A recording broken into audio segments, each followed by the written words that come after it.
A few days ago, May 8th, 2022, a new actor for a new Doctor was announced, Ncuti Gatwa. In our discussion on that casting, we mentioned that we were going to be having another discussion soon about a bit of a stranger announcement. And lo and behold, on May 15th, it was announced that both David Tennant and Catherine Tate would be returning to Doctor Who. Like the announcement of Ncuti Gatwa's casting, this came in the form of an interestingly selectively worded press release that we're going to dig into. We being myself, Neo from Australia, along with my friends Ingiga from England and Oliver also from England.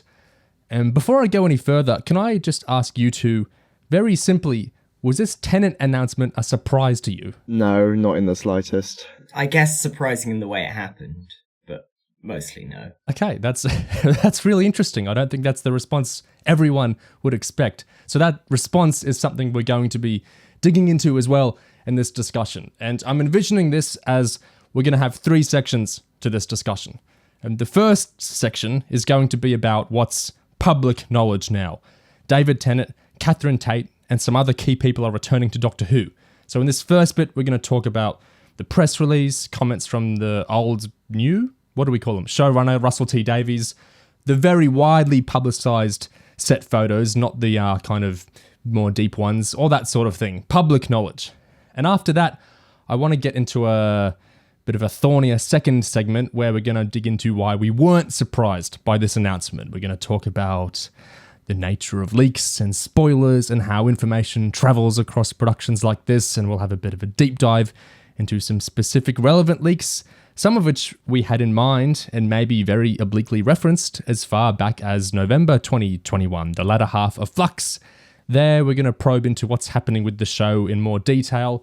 And then the third segment, I think the briefest segment, is just going to tie back around to the end of the Chibnall era and the start of Russell T Davies' second era as we talk about what we know of the currently upcoming Centenary special and shift of showrunners as we circle back around to what these recent Tennant announcements and moves might signify. And all that will be chapterized and time-coded and everything. And I'll make it very clear when we're shifting sections and moving into leakier territories. So if any listeners want to stick to just us discussing the announcements and reveals of this week, you can absolutely do that. But if you want to hear us have a further conversation we've been waiting months to have, stick around after that first bit.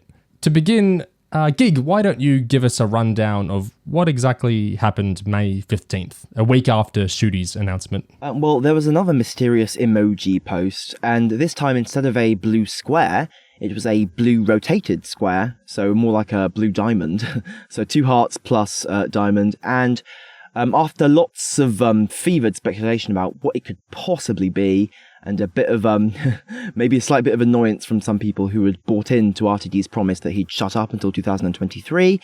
Eventually, we had the grand reveal, a lovely press photo of David Tennant and Catherine Tate announcing they're back for the quote-unquote diamond anniversary of Doctor Who. And we had a press release saying that they're filming scenes to coincide with the anniversary, which is about as vague as you could possibly be, really.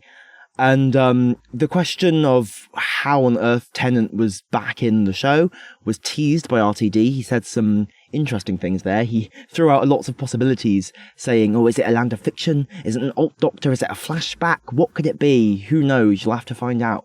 So he's leading with the mystery box there.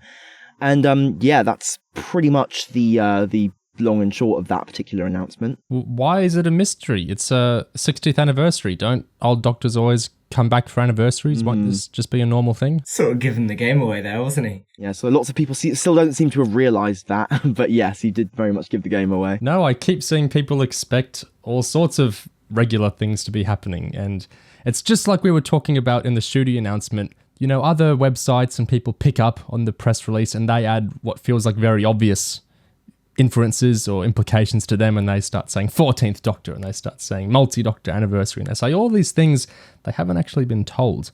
They're just assuming, and you know what assuming does. So yeah, it's very interesting. Yeah, missing adventure is how he says it.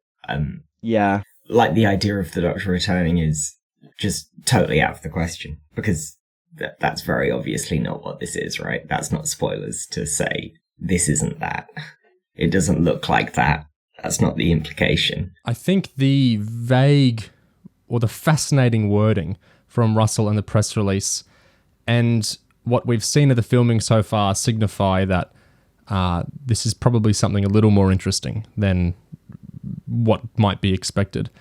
I think the filming itself, technically it is a leak, but most of these photos have been very widely publicized and people have seen them. And it's basically just David Tennant is swanning around London in a suit that's reminiscent of his 10th Doctor suit, but different. We also have the lovely Catherine Tate there looking recognizable as Donna. We have some other beloved characters there as well, don't we? We have the great Wilf and Sylvia Noble and Sean Temple. Who else do we have? There's someone else there as well. Yeah, there's a new character described by RTD as Another Rose, played by Yasmin Finney, who's from the very popular show at the moment called Heartstopper. I've not watched it personally. And yeah, she's playing like a character called Rose, and they have not elaborated on Rose what exactly, leading to some very strange speculation. But yeah, she seems to be hanging out with the Donna's family, and some people have made inferences that perhaps she might even be a member of the family. RTD is casting in a really good, canny way here with the type of shows he's pulling cast members from. He's got his finger on the pulse, and he's kind of locked into the moment again. And, you know, I don't want to kick a man while he's down, but do you remember at the end of The Woman Who Fell to Earth, that cast reel of look what's coming up in Series 11 of Doctor Who? And it was... Some actors. Good times. Yeah, I mean, I recognize some of them, but, like, there's that. And then there's this. It wasn't a list of gets, it was a list of some actors. And they did that instead... They did that instead of a trailer for the rest of the season. Literally just a bunch of faces and names. Yeah, but if you trailed the season, you'd be giving things away. So, you know. I like Mark Addy. Like, he's a good actor. But I see him silently, like, doing a look in this reel of a bunch of, you know, actors that work around in Britain. And it's just a world away from casting young actors who are part of big shows specifically popular with young people, you know, with growing people, with a rising audience, which is just, it's fantastic. It's getting new talent, and it's also clicking into new audiences. It's just, it's a fantastic way to do the show, I think. I think excellent casting here. And I'm such a sucker for this, but I love the idea of a new Rose. I have no idea what that means. Is it just that this person is named Rose? Is there any connection to Rose? Is it just like a statement of intent from RTD that I made you fall in love with Rose once and I'm going to do it again? Like, I have no idea what it means, but the brashness of it tickles me. It's the showmanship of RTD is back again, and it's just this. It's glorious to me. I was more excited by the Rose announcement than some other announcements. Honestly, that's really working for me. Which is reflected, right, in the popularity of the posts. Yeah. That's been an interesting thing. Gatwa and Finney's announcements have been massively bigger than Tennant and Catherine Tate, which is fun. It's just neat. I just like that. I think whatever's happening here, which of course we'll get more into later, I think it's pretty clear that there's a threading of the needle going here between I am bringing back Bernard Cribbins and David Tennant and Catherine Tate. I'm bringing back these people for... How many years ago was Series 4 now? 14. I'm bringing back these characters from, you know, almost 15 years ago, which is a very modern type of thing. You know, that thing you like, it's back in style, you know, but I'm infusing all these new things into it as well. And that's the way you do it. So I feel in fairly good hands with that kind of intent. Yeah, they very conspicuously led with the new Doctor, despite the fact that he's not going to be around for a very long time yet. Yeah, but it's such a...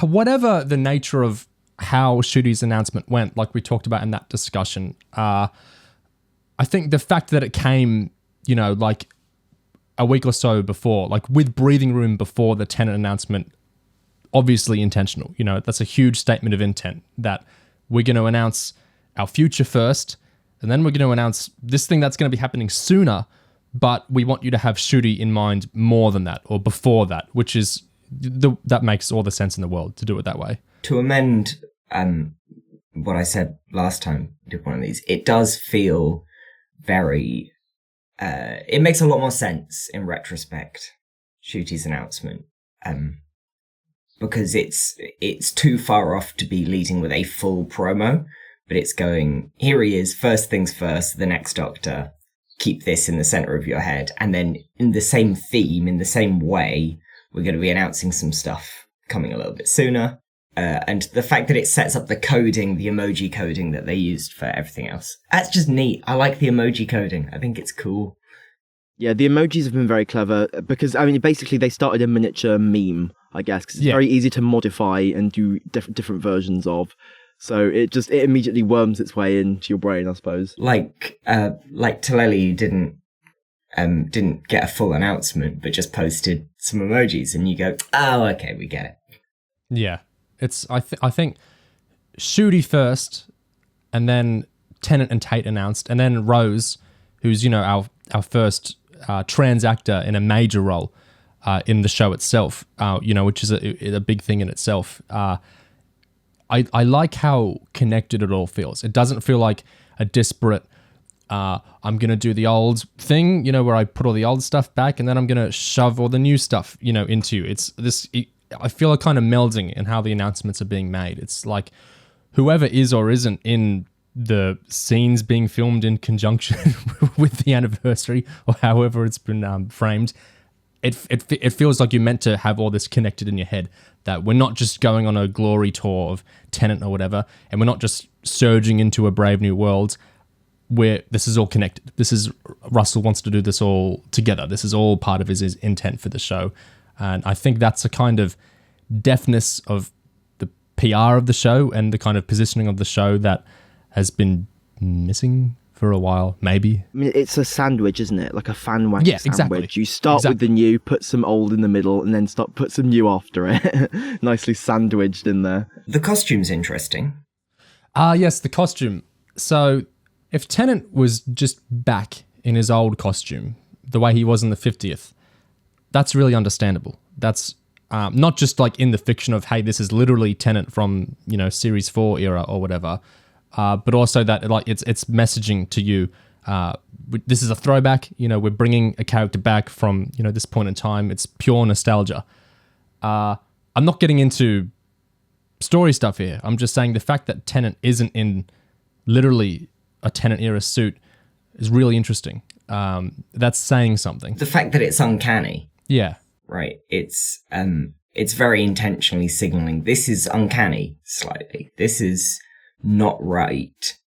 However that's going to be, RTD nudges at alternate universes and timelines gone wrong and world of fiction, whatever. Even if it's something completely reasonable in the story, like let's say for whatever reason Tennant jumps around to Donna in a time traveler's wife style where he's naked for some reason, and then in a woman who fell to earth style he runs into an op shop and he picks out a bunch of clothes and he wants clothes that resemble his costume, but he can't get it quite right or something like that. Still, even if that's like a series 2 10th Doctor is the Tennant we're getting, there's still Russell's choice to write him not as having his original costume is still, it's saying something to us, the audience, the decision. Yeah, even not touching on the context itself, the aesthetic of an old Doctor, like you say, getting teleported in and having to put together his own costume in a clothes shop. And so you get this image of not correct, harkening back, but not able to get it right yet. That's an aesthetic that's incredibly interesting. That tells you a lot about the story, even not knowing anything else about what's actually going on. It tells you what the tone is and what the theme's going to be, because it's intentioned. I'm not like a Doctor Who costume guy. Like, I have a lot of friends who are. I'm not one myself, but just on an aesthetic level, I really like how this costume looks. I think it looks really cool. I'm reminded of the way that the costume is such an important part of Moffat's storytelling surrounding the Doctor. With Matt Smith. Matt Smith is constantly losing his costume and then putting it back on again. The bow tie in particular is coded with the Doctor's identity, and then 12 has the jackety jacket, the super doctory clothes that everyone in the story knows are what the Doctor wears, and he gets out of them when he's not being the Doctor. It's interesting that RTD's picking up on that. The idea of doing character stuff through the clothes and Yeah. using them as a source of storytelling, because costumes are so important in the show. I think that's a neat thing to pick up on. I mean, that might age badly if we watch it and it just turns out he slapped on a different coat for no reason. So I'd be wary of making too many assumptions. But the trousers are different as well. It's a different material. It's a different pattern. I think it's a signal, right? It's a sign of something interesting going on. Aesthetic shift is happening here for whatever reason. Yeah. And he's older. And he's a little bit unshaven. That too. That's something a little bit interesting. He sort of looks, just facially looks slightly too still like Doctor Who for any kind of, there's uncanniness going on with the rest of his costume, but his face isn't uncanny. It's exactly how he looked because he's managed to not age. Yeah, it's it's kind of biologically weird to make judgments like this, but there are doctors who you can bring back in ways where the sort of people that care if they look the exact same or not will be less disturbed, and there are doctors that's more difficult to do, for whatever reasons. And it doesn't matter to me, I'm just happy to see him back, and I think it's interesting when they look different. Like I love those Tom Baker things from the 90s, where he's this kind of vague, is he the fourth Doctor? Is he something else? He's recognizably older and he's in like those New Zealand idents and things. I love those. And I think part of the joy is he looks different. It's like a progress or change. But Tennant, I mean, he's aged, but there's not that much progress or age, I think, with him because he's aged quite well. Fiverr says there's going to be a jab at the hair being wrong in the 50th. Yeah, I can imagine that for sure.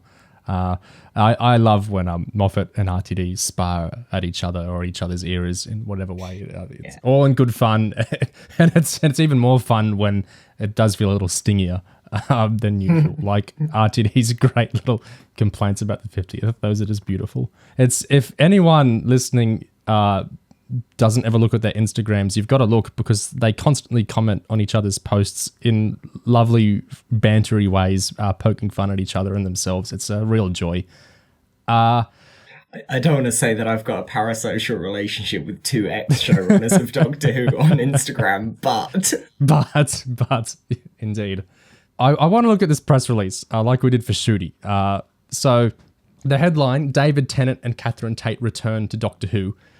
The byline, they're back. David Tennant and Catherine Tate return to Doctor Who.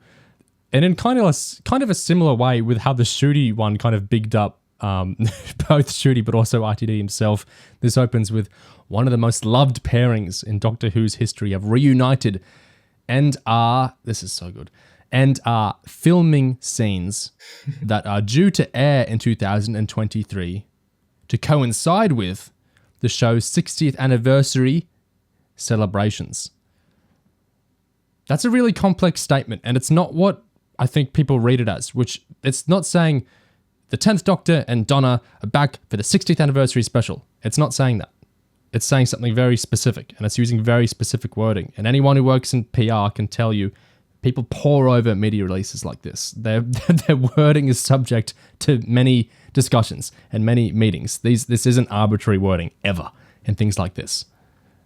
And that's really weird wording, how they're saying that. Show's 60th anniversary celebrations.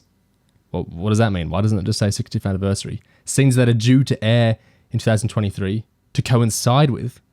What does that mean? Almost like it'll just happen by accident. It just happens to be airing roughly around the same time as the anniversary. It'll be a mini-sode. And in the same way that Shooty's announcement had some weird exclusions. I mean, you can justify them in logical ways, but it's still weird that, words like Next Doctor or 14th Doctor weren't used there. Here, it's weird that we're framing Doctor number 10 and Donna returning in such a weird way. The press release also catches you up on what happened with them last time. The Doctor and Donna parted ways when the Doctor had to wipe Donna's memory. What a controversial moment. Making her forget him in order to save her life. He left her family with a warning. If ever she remembers, she will die. But with the two coming face to face once more, the big question is just what brings the Doctor and Donna back together. What I want to point out there is we're bringing up 14-year-old lore in a press release for normal people. And I think that speaks to people remember this. People remember these characters. People sure as hell remember Journey's End. Look at the ratings for it. People remember that stuff to such a degree that 14 years later, you can have a press release bringing up, continuity wank. Like, what is this sci-fi nonsense? Someone can't remember, and they remember that you explode, and the blah, blah, blah, blah, blah. Why does this have to happen? Because a Time Lord meta crisis, blah, blah, blah. All this sci-fi nonsense has stuck with people because of the strength of these characters and these actors and RTD's brand of storytelling. That's why I think that's really interesting. Would you guys agree with how I'm reading that? Yes. It is interesting how, like, the folk memory of that storyline making such an imprint on people's consciousness is just sort of allowed to supersede any concerns you might have about newer viewers who, maybe weren't old enough to have ever seen any of that stuff. It's just like, they can go with it. They can go with it just because the culture remembers this so strongly. Yeah. It doesn't really matter if not everyone remembers it because they'll just get dragged along anyway. Yeah, I think if there's literally any New Who episode or event you can count on people probably having seen, it is the series 4 finale. It's Journey's End. It did not only did it do amazingly well in terms of how many people watched it and the ratings and everything, it was the pinnacle of RTD's TV empire with all the shows he was doing back then. It was the culmination of 2 spin-offs and the mothership show. It was bursting with returning characters and cast members that people had really grown to love. These characters being brought together, characters that people love in this big climax of all these different shows. And I want to get into the nature of that because I think with the Centenary special, with the teaser for it, we saw at the end of Legend of the Sea Devils, when you show Ashard is returning, the Cybermen from Series 12, or even when you show Ace or Tegan are returning, it's like this Wilf thing, right? It's an element of Doctor Who is returning. We're invoking this past character. We're bringing this past character back to the present. Look, guys, they're back. Why does it feel different with Wilf? If you guys do think it feels different, because I think it feels different, and I'm seeing a lot of people who I think their reactions to this show that they think it feels different too. Why does it feel different? It's still just bringing back a past character. Why does bringing back a character from RTD's first era, specifically a character from this kind of noble family, why does it feel so different? I mean, people grew attached to Tegan, didn't they? Of course they did. Over her run on the show, people engaged with Ashard a lot. He was the big villain of the series. I saw a lot of people really quite into that character. So why does it feel different to bring back Wilf now compared to that sort of thing? Like, Tegan and Ace were from a different kind of show. Like, obviously not all that different in Ace's case, but still very fundamentally different. Whereas RTD1, the era that introduced Wilf, was so reliant on that sense of a family, kind of like, not necessarily like a literal blood-related family, but a TV ensemble, these characters who the viewers feel almost like family with, and Wilf is huge there. So bringing back that sense of family, bringing back Donna and Wilf and Sylvia, of course, like that, there is a sense that the sense of family is returning. Whereas Tegan and Ace, they feel almost like strangers, just because the fundamental versions of them we're going to get here are not going to be recognizable to anything that they were in their original format. Like, do you see what I mean? Yeah, well, I think that's a really important point. Is that the person bringing back Donna, Wilf, Sylvia is the person who created Donna, Wilf, Sylvia. That's a very distinct thing. But I think more than all that, we love Wilf. We love Donna. Maybe even more than loving them, we know them. These are characters that have been characterized in that Russell T Davies way where they feel like real people. They have things we hate about them. They have things we love about them. They feel rounded and real. That's the strength of his characterization. You bring them back and it feels like we're seeing an old friend again because they're strong enough in our minds that it feels like it is someone you can bring back. To me, it doesn't just feel like an element of continuity that you can bring back, or like a character continuity kind of thing. You bring back so-and-so companion, and it's interesting because what are they going to be like? But here I feel like this is a family I haven't seen in, about 15 years, and now I'm going to see him again, is what it feels like to me. And I think that is how it's resonating with a lot of people from how I'm seeing the reactions to it. CEO Ace and Tegan and all the other companions in, what does it look like? Like a support group for old companions. Feels like drawing a straight line from their last appearance on the same trajectory, drawing a straight line and going, the last 30 years of their life have just been following naturally on from where you saw, and nothing has thrown them off. It's just where you would extrapolate that these characters would be in 30 years without worrying about the details. The whole idea that you, like a companion support group, fun idea, whatever. But it does very much feel like we need these characters back. Where would they theoretically be all this time later, rather than picking naturally up on a character who feels lived and feels like they have lived in the interim. And that's what I think's exciting about Rose. Because she seems to be somehow part of that group, part of that family. So that she's something totally new to their group and their story, a totally new angle that adds to the dynamics that we know from last time we've seen them, and it doesn't feel like an entirely straight line drawn from their last appearance, which is something I'm interested about seeing Donna again, because the release definitely suggests that there's something going on with her memories and how we're picking up that thread again. But I'm interested to see how much of a straight line that is from where things got left off last time. I think what you're hitting on there, I really agree, is that there's a way to bring characters back. There's kind of two ways. One is you bring them back like they were, you know, if you like leave your dog at home and sometimes the dog is so attached to you, it'll just sit at the same spot for 8 hours and you come back and it hasn't moved and then it's all excited and it's like its day starts again. It's like its day paused when you left and then you come back to the dog and then its day starts again and it does whatever it wants to do with you. It goes for a walk with you or whatever. That's one way kind of bringing characters back. You bring them back and they're the same.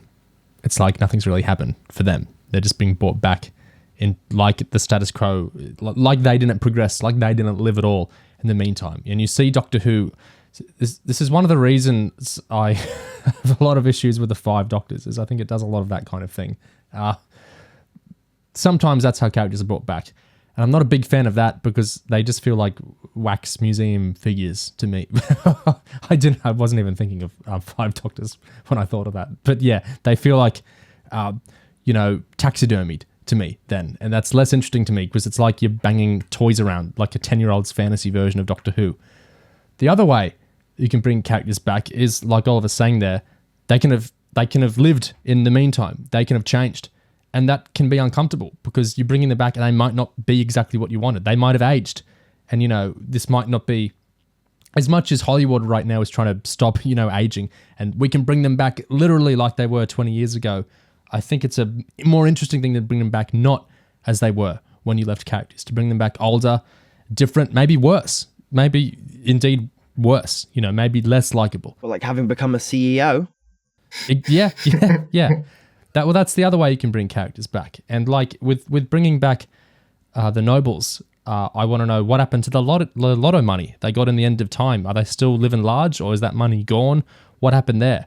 Because I don't think we're going to be frozen in stasis from how we're seeing them now. I don't think that would interest RTD. And that excites me because I like this friction of bringing characters back, which is, a fan service thing to bring something back, but to have them changed, it makes the whole fiction feel real, which I think RTD likes to do with its characterizations. So, yeah, I think that is a more interesting way of bringing characters back, is they've changed. In Anniversaries, it doesn't really work that way because you're plucking out a Doctor from, a past time. Like, in the 50th, we're getting Tennant from the specials year, and so he's pretty recognizable, Tennant mode. You can't really progress that character because he died in the end of time. You can't bring him back from past the end of time because he's Matt Smith then, and Matt Smith's already in the special. But going to companions past the point of where they left a Doctor can be really rewarding, I think, when it's done like that, which the show has done it like that sometimes. Like Gig was saying, you could bring back Ace as a CEO and have that be an interesting story. How did the fiery rebel get turned into another faceless business person that's a good story. How does she re-find the punk, or whatever?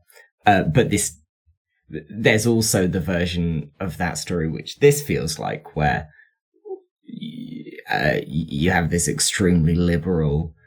Okay, what does a punk do when they grow up? I guess they run a charity. Yeah. It's not a point of criticism. It's just sort of mindless. Yeah, this is what would happen. Straight line drawn from the last appearance. You know, I don't consider this a tangent because I want to circle around to the centenary at the end of our chat. But what actually really frustrates me with the Ace thing, more so than all the actual naughtiness of it, is with Russell, there's this tendency, and it's not just from people like Big Finish, although it very much is with Big Finish, where Russell will write a random line into a story because that's, he's writing a story. There's going to be random elements in it. And people will seize on these random lines like the 10 Commandment tablets, He says 507 regenerations in that Death of the Dr. Matt Smith Sarah Jane Adventures special, and some fans take that super seriously. They're like, what? Is it, what is, the law has been shifted, forevermore? What is happening? What has changed? He says, he suggests Ian and Barbara are like ageless or immortal or something like that.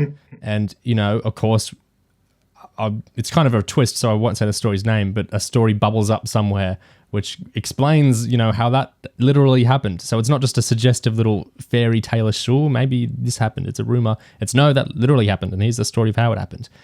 And so he does this little line about Ace running a charity, and rather than being left as the little note of a story it is, it becomes this kind of linchpin of this whole new era of Ace characterization, in minisodes and novels and the centenary now. And it's not just the Ace CEO thing that annoys me.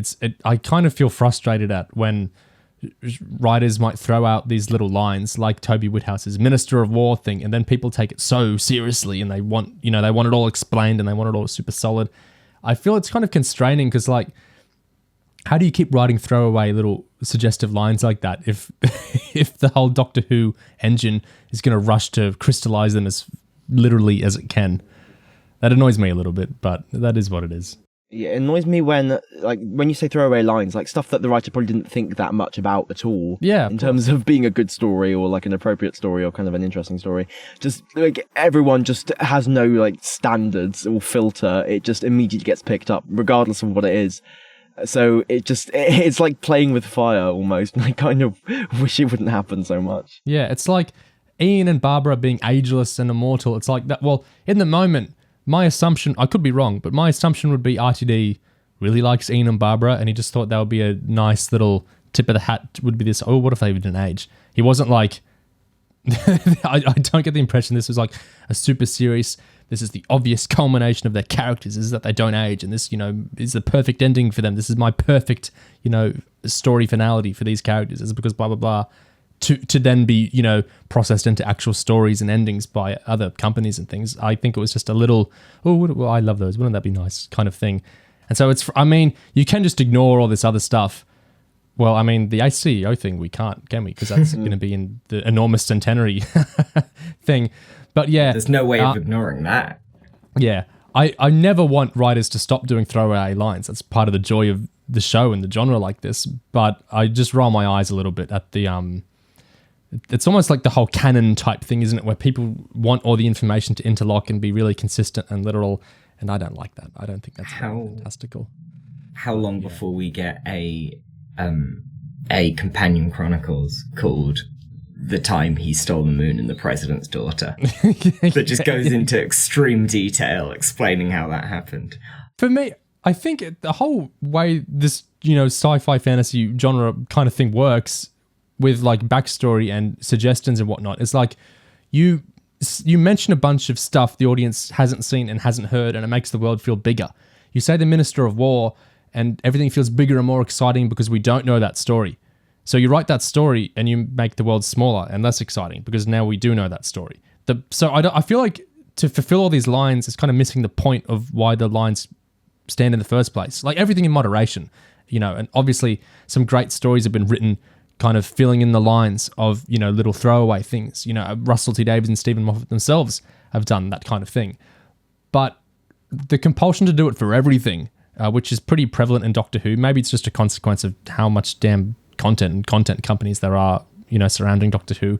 The impulse to take everything really literally and make actual stories out of every little suggestion, it makes things feel small to me, because then we don't have these suggestions of a universe greater than our understanding. Instead, we have suggestions of Big Finish CDs you can go buy, or or novels you can go buy, and it's so weird because it's retroactive. It's like RTD writes this stuff, and there's no, and then 10 years, 15 years later, someone makes the story of, the Nightmare Child was a really big Dalek, and it's you've made the world so small by doing that.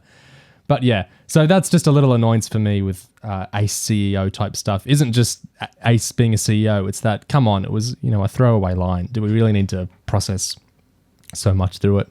But whatever, it is what it is. Well, if on that note, if we want to turn away from closing the mysteries and revert to opening the mysteries, that press release says, Russell T Davies showrunner says, they're back. And it looks impossible. First, we announce a new Doctor, and then an old Doctor, along with the wonderful Donna. What on earth is happening? Maybe this is a missing story, or a parallel world, or a dream, or a trick, or a flashback. The only thing I can confirm is that it's going to be spectacular, as two of our greatest stars reunite for the battle of a lifetime. There's another thing I want to bring up in reference to that, which is some comments David Tennant made earlier in the year at the German Comic Con, when it was brought up to him, I've heard a little birdie talking about you might be coming back to Doctor Who, because Russell T Davies is coming back to Doctor Who. And there, as with here, I don't find anything weird there. Like, the November 23 is coming up, so yeah, I would assume David Tennant's coming back to Doctor Who, probably. But David Tennant at that Comic Con, he said, it would be quite a weird idea, and it's not something you'd necessarily expect from Doctor Who. So I'm not going to try and give you more than that, because what's the point? There's no point in me denying it. There's no point in me confirming it. There's no point in me fudging it. Whatever I say will become whatever the internet wants it to be. And so back to this press release, Russell T Davies saying, how can this be happening? I'm confused, because shouldn't this not be confusing? It's the 60th anniversary. Wouldn't the 10th Doctor show back up? Why is this being phrased this way? Am I the weird one here, or are they the weird ones here? If they weren't being weird about it, I wouldn't have felt weird about it. But they're being weird about it. I said at the time that Tennant's answer to that question was the guiltiest way you could answer that question. I heard you might be coming back for the 60th. What? No, that would be wild. That would be a twist, wouldn't it? Wouldn't that be crazy if I did? Well, how would it work? I don't know. You've done it before. You just did it 10 years ago. What's so weird about it? It's like, I don't know how it could possibly work, but you'll have to tune in to find out. And here, Russell's literally marketing the scenes to coincide with the 60th anniversary celebrations by framing it as a mystery instead of the most obvious thing in the world. He's saying, what could it be? Is it a flashback, a parallel world, a dream, or a trick? To suggest that at all is expanding our world, you could say, like we were talking about. It's making possibilities instead of just confirming the expected. Gig, what's your take on all that? Well, I think Oliver said earlier, it really is kind of giving the game away in terms of this not being a regular old, all the Doctors bunched together for an anniversary. Tennant's just one of the throng. Because clearly, Tennant and Donna being back for whatever reason is and the mystery box that RTD is leading with, perhaps uncharacteristically for him, that's the centerpiece of whatever's going on here. And, a lot of people are going to end up frothing with rage about the idea that maybe that's the focus here, rather than it just being a nice, normal celebration. But at the same time, just as Tennant said, it's something that you wouldn't necessarily expect from Doctor Who, and that's what makes it interesting and exciting. There's only one paragraph left of the release. It's so good. It's in his last ever episode, David's critically acclaimed portrayal of the Doctor famously said, "I don't want to go." Well, it seems he and fans across the globe have got what they wanted as the iconic duo are on their way back. I want to get more into the whole getting what you wanted thing with Tennant later. But yeah, So all these suggestions of this being weird, I think it's an interesting way to promote the anniversary or scenes coinciding with anniversary celebrations or whatever you want to call it, because anniversaries as we know them have gotten pretty routine, maybe. I mean, we can't really say that because on the actual TV, there aren't that many of them. You know, there was the 50th 9 years ago. There's the Five Doctors, if you're, a classic fan. There's not really that much stuff on the actual TV, but bubbling around, the comics basically do an anniversary every week. It feels like they're always putting the 10th Doctor with everyone all the time. They're always doing like 3 Doctors, 4 Doctors, 5 Doctors meeting all the time. And I mean, they're licensed comics for this property, and that's going to be what sells because fans want to see lots of Doctors together. So that's what it is. They've got to sell themselves. So I understand why that happens, but it feels like it happens all the time. The audio dramas from Big Finish, there's literally a bespoke series of David Tennant meeting classic Doctors. Like, that's an actual range unto itself, is just David Tennant meeting other Doctors and having adventures with them. And David Tennant himself is on audio all the time. We did podcasts for his Dark Universe 5th series kind of thing a while ago. He's always on audios, and he's very often interacting with other big characters, such as other Doctors. So there's this real sense of, well, I don't want to push on that too much because so many people only watch TV, and so I think to an extent what these other licensed properties are doing is irrelevant. But to the hardcore fans, it will feel like they're seeing this happen a lot, won't it? Even the first Doctor and second Doctor had a multi-Doctor story on audio a few years ago, despite the actors being dead. I feel like even if you just watch TV, the general audience, even then, multi-Doctor stories have become, part of the show. We had a really big one. Well, we had a fake-out one in 2008. And then we had a really big one done properly, full-blown, what if the 5 Doctors was good? And then a few years later, we had another one. Well, with Hellbent, we had another one, but then we had another one with Twice Upon a Time. And then we had Fugitive, which is a slightly weirder one, but is basically the same. So it's done. It's a done thing. It wouldn't be surprising. It would be impressive, and it would be a get if they went, look, Matt Smith's back, David Tennant's back. It's a big episode with all the Doctors back. That would be something, but it wouldn't be new in the way that Day of the Doctor felt new at the time, because the new show hadn't done something like that yet. And Twice felt new because it was reaching so far back. And Fugitive, for all its flaws, felt new because it was unknown. You need to do something new, and I don't think just getting David Tennant back as regular old David Tennant with no hitch and no mystery, I don't think that feels new anymore, even if you do just watch TV. I think regardless of how real the anniversary routine actually is on TV, I think fans have had solidified enough expectations and demands of what anniversary should be that when Day of the Doctor was announced to just have Matt Smith, David Tennant and John Hurt, there was whining. Why aren't you getting all the Doctors back? Why aren't you celebrating the whole range? No, the 50th anniversary was supposed to be all the Doctors. No. And of course you got the awful Big Finish special, the light at the end, kind of bringing that to life in all its horrible glory, just for people who weren't satisfied with the TV 50th.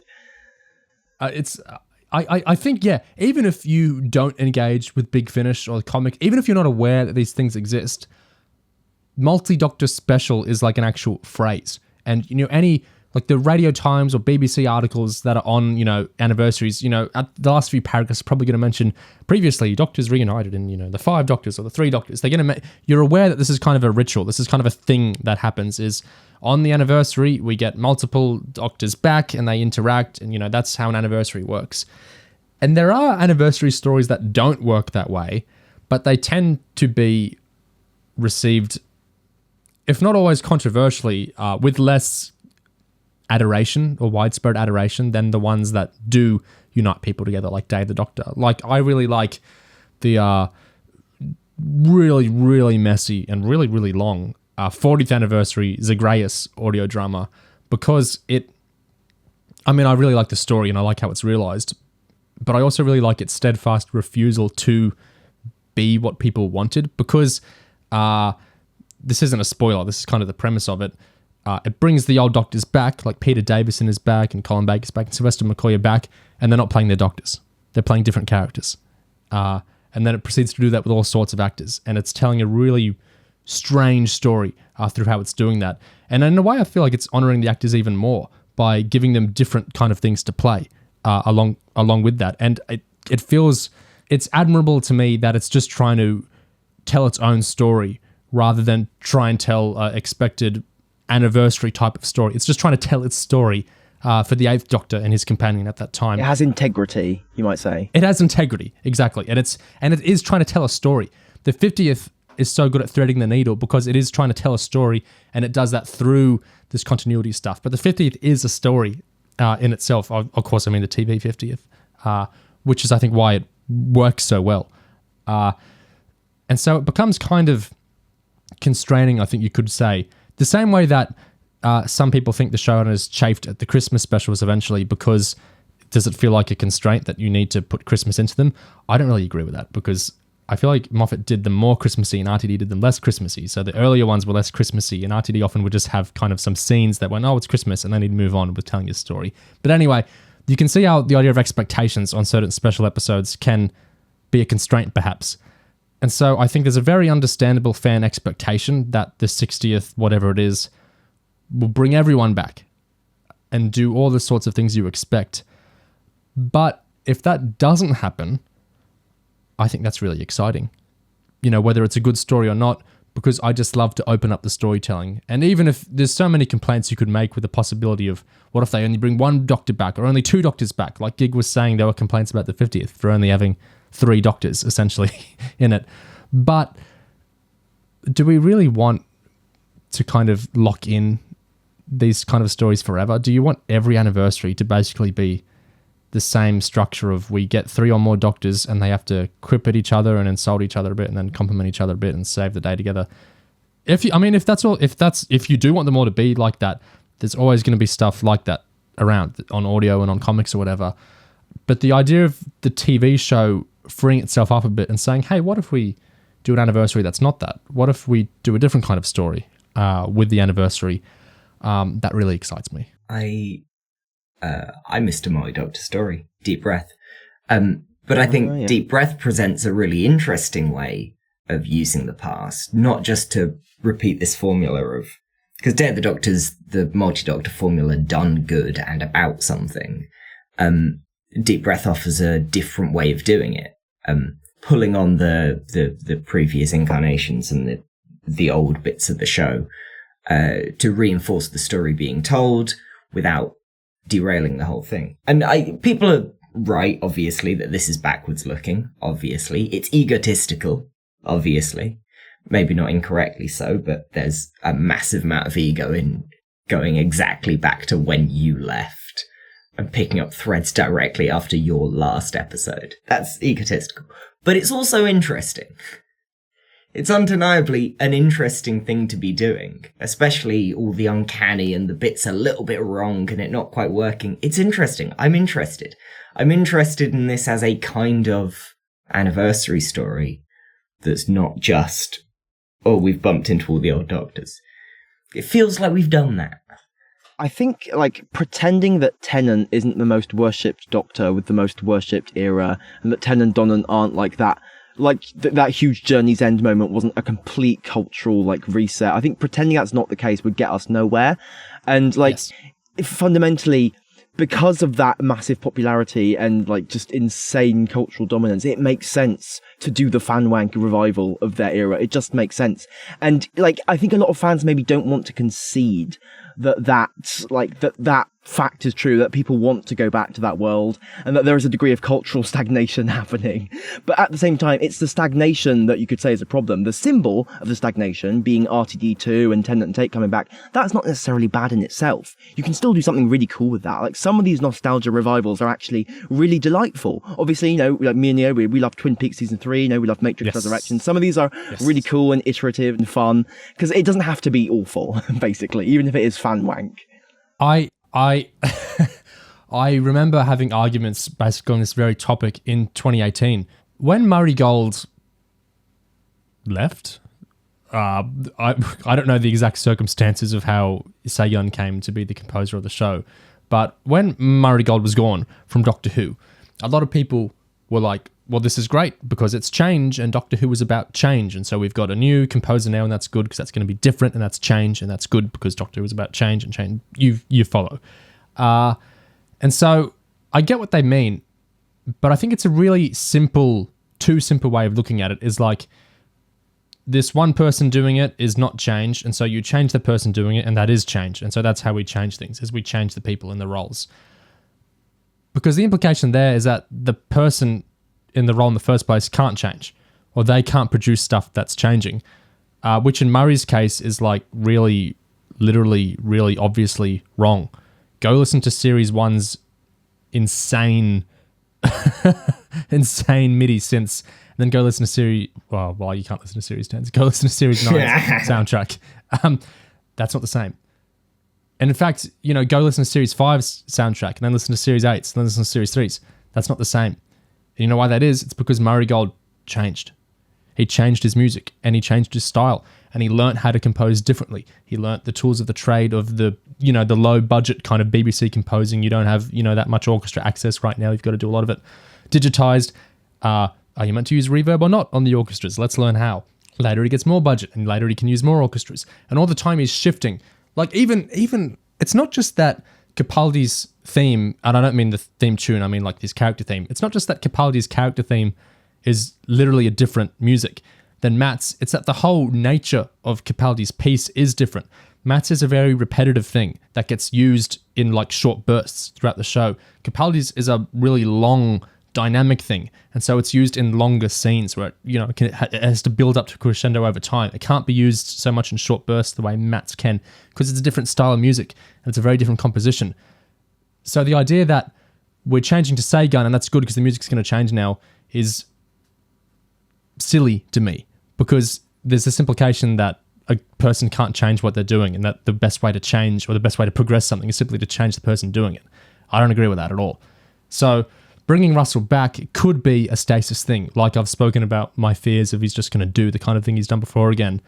But in his work since Doctor Who, he hasn't been doing that. He's been changing and he's been growing. Tennant as an actor even, you could say, has been changing. What he's been doing since Doctor Who. He's done all sorts of roles since, and he's been pushing himself in all sorts of ways too.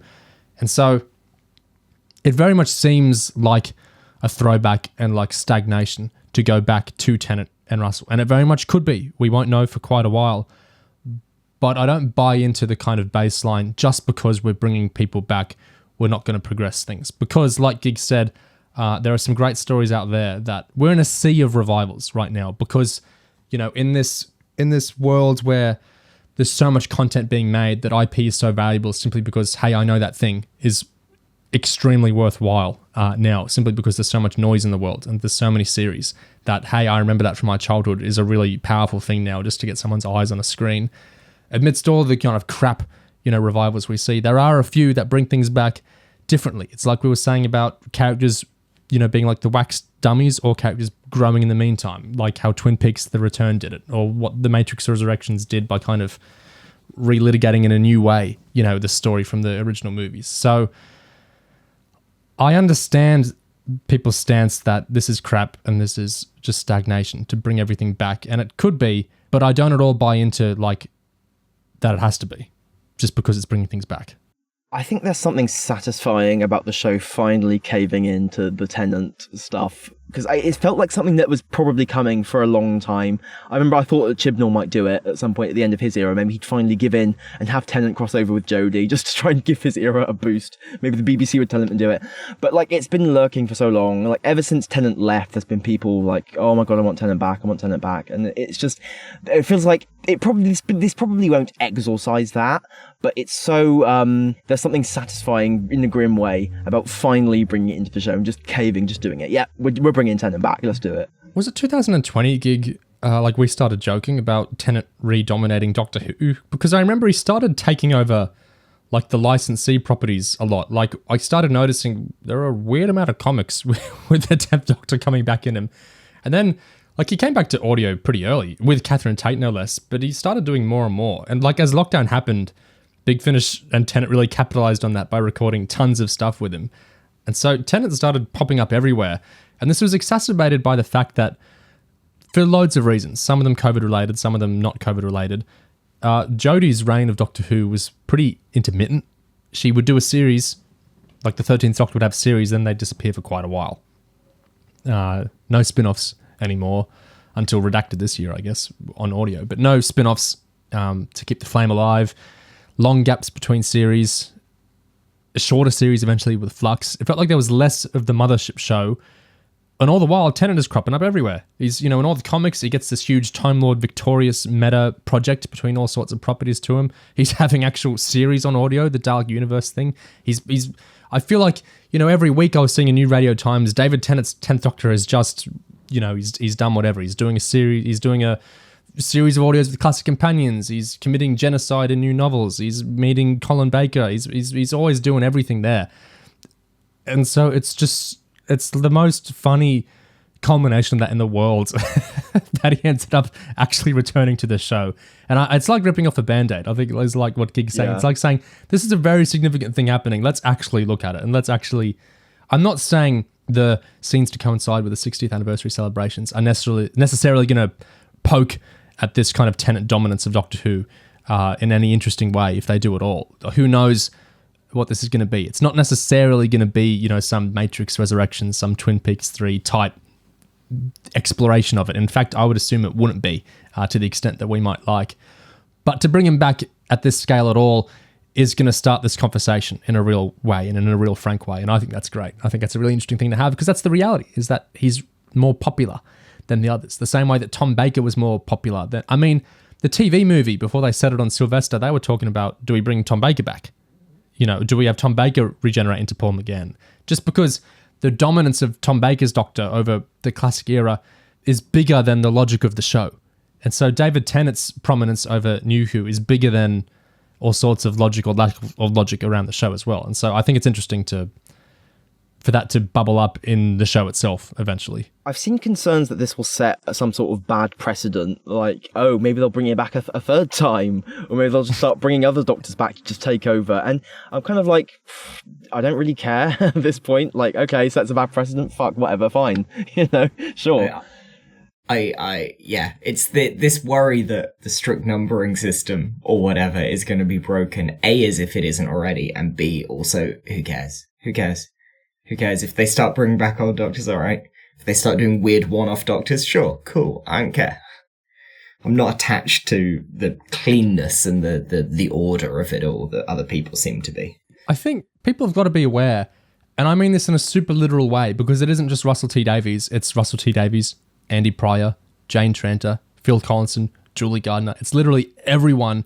The same people that cast this super famous 10th Doctor that's so beloved now are the guys who cast Shooty. It's literally the same people doing this. So I don't buy into we can never have anyone, going to be popular again or whatever. If anyone can do it, it's the people who made the Tennant Doctor popular in the first place. So I trust their ability to cast and create a character to be super iconic again. And I think the cat's out of the bag with you've sullied the stature of the Doctor. The Doctor is, such an important part, and now it's, anyone can be a Doctor. We've had a bunch of kids play the Doctor in Series 12, and, any old schmuck is the Doctor. Yeah. And, part of that is Russell and Moffat, that they started having two 10th Doctors in 2008 was pretty mad. You know, I love the series 4 finale. We got to talk about that one day because there's so much to talk about with those episodes, which I like. But that's a completely mental thing to do, is to have two 10th Doctors. Like, of course, Moffat was right to poke at that as being vanity, as he eventually did in the show. While he was adding his own Doctor. Yeah. Then Moffat adding retroactive Doctors, and there were ganger Doctors. There were all sorts of little ways of making the Doctor... You could see it as making the Doctor less special, or you could see it as spreading the specialness around, you know. And so I think the Timeless Child stuff is maybe the culmination of that. But, you know, recasting the first Doctor into the show and then having a little special with that, and there were all sorts of ways. And I think it's just the consequence of doing like a big lore-y sci-fi show in the 21st century, is that you're going to go back to your home lore a lot because that's what gets people excited. And so there will be a kind of making it less special because you're going to be doing stuff with it more. But I don't agree with like bringing back a Tennant again as the Doctor is like selling, because we've been doing this since New Who started. We've started despecializing the Doctor, perhaps. That's just, you know, how it's shaken out. And it's not just RTD's fault or Chibnall's fault or Moffat's fault. They've all done it. I don't think it's necessarily a bad thing. But I don't agree with that it's any one showrunner has made the Doctor less special, because I think they've all dipped their hands in the cookie jar of, oh, you know, it stirs people up to do another Doctor or to do something weird with who is the Doctor or to cast a new Doctor or recast a Doctor. They've all been doing this. So I don't think there's any like big sacred vase that's been shattered here. I think they've all kind of been playing at it for a while. It's interesting that it all comes from introspection, right? The classic show doesn't care about regeneration as anything other than a way to replace the main actor. So it doesn't do these weird meta regeneration things that the new show does, which is more about itself than the old show is. Yeah. Anyway, the last little bit of this non-leak section I wanted to talk about was Rose. In the press release for announcing our new Rose, our actor for our new Rose, Russell says, "Life on Doctor Who gets brighter and wilder. How can there be another Rose? You'll find out in 2023, but it's an absolute joy to welcome Yasmin to the Doctor Who set. We all fell in love with her in Heartstopper, one of those shows which changes the world. And now Yasmin can change the Whoniverse." Yasmin herself says, "If anyone would have told 8-year-old Yasmin that one day she'd be part of this iconic show, I would have never in a million years believed them. This show has a place in so many people's hearts. So to be seen as a trans actress by the legend himself, Russell, has not only made my year, it's made my life. I cannot wait to begin this journey and for you all to see how Rose blossoms." That's nice. Get ready.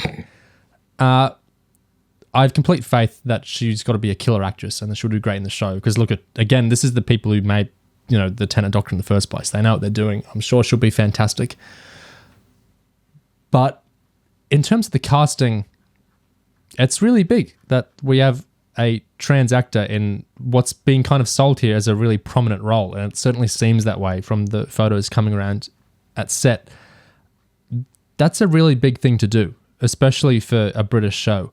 And I like that a lot. That excites me in a way that here, I just unreservedly think this is awesome. You know, I think it's such a move to be doing this and to be integrating this character into other beloved characters, as it looks like is happening, you know, with these set photos and whatnot. Whoever she's playing exactly, it's a big role, it seems, and it's really integrated in with these other beloved characters. That's a big statement. And obviously she's got to be a great actress for these people to have cast her. And what it's doing here is, I think the way that you can meld past continuity stuff with new character stuff and make it work really well is, and this is, you know, like Twin Peaks 3 did this really good, like Gig mentioned earlier, is you need to make people love the new thing so that when you combine it with the old thing, the joy isn't just, hey, old thing is back. The joy is, hey, new thing I love is interacting with old thing I love. And then it's double joy, because it's not just that, you know, Cooper from Twin Peaks is back. It's that Cooper is interacting with this new character I love from this new season that I've grown to love, you know, as much over the course of the series. Because that's, you're literally compounding the joy there. It's not just the joy of one person being back. It's the joy of they're back and they're interacting with this other person I love. That's two joys. And it's also like these, again, it's the characters have progressed. They haven't been static since we left. It's not just that we're seeing the nobles again. It's that there's this new character that's, you know, interacting with everyone here.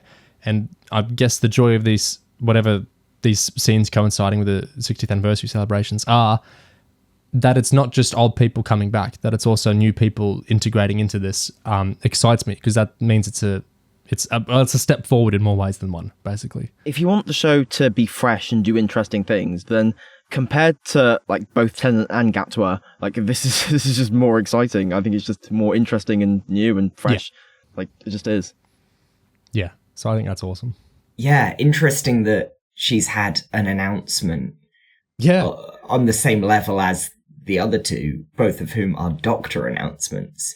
I think the really interesting thing, this combination of new and old, like you were talking about, is that her name being Rose suggests a backwards lookingness, but it also suggests this is who our main character is. Last time there was a young woman from the 21st century. Her name was Rose. She was our way into the show, and now it's going, look, a young woman from the 21st century. This is our way into the show.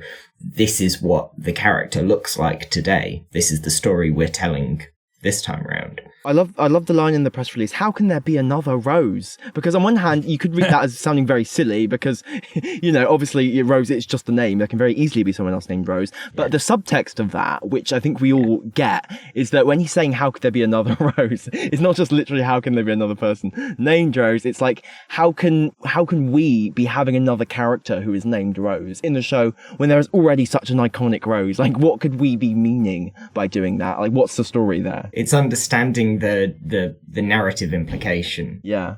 You know, it's not just a name. That excites me so much because they're having this trans actor coming in, and they're not just trying to, this isn't a small role, or, you know, it's not going to be like a sort of small, you know, hopefully everyone likes this, we're going to make this, you know, a very, you know, easily uncontroversial role. We're naming this character after the most iconic, you know, companion, you know, there is. Yeah. So to do that is such a putting a foot down and saying, we're going to make this work. Basically, we're confident. Yeah, go ahead, make direct comparisons. Yeah, exactly. We are so confident in what we're doing with this character that, you know, go ahead. I that's so exciting to me. That speaks to a confidence that really lights me up with whatever they're doing. I watched Russell T Davies' era as a kid.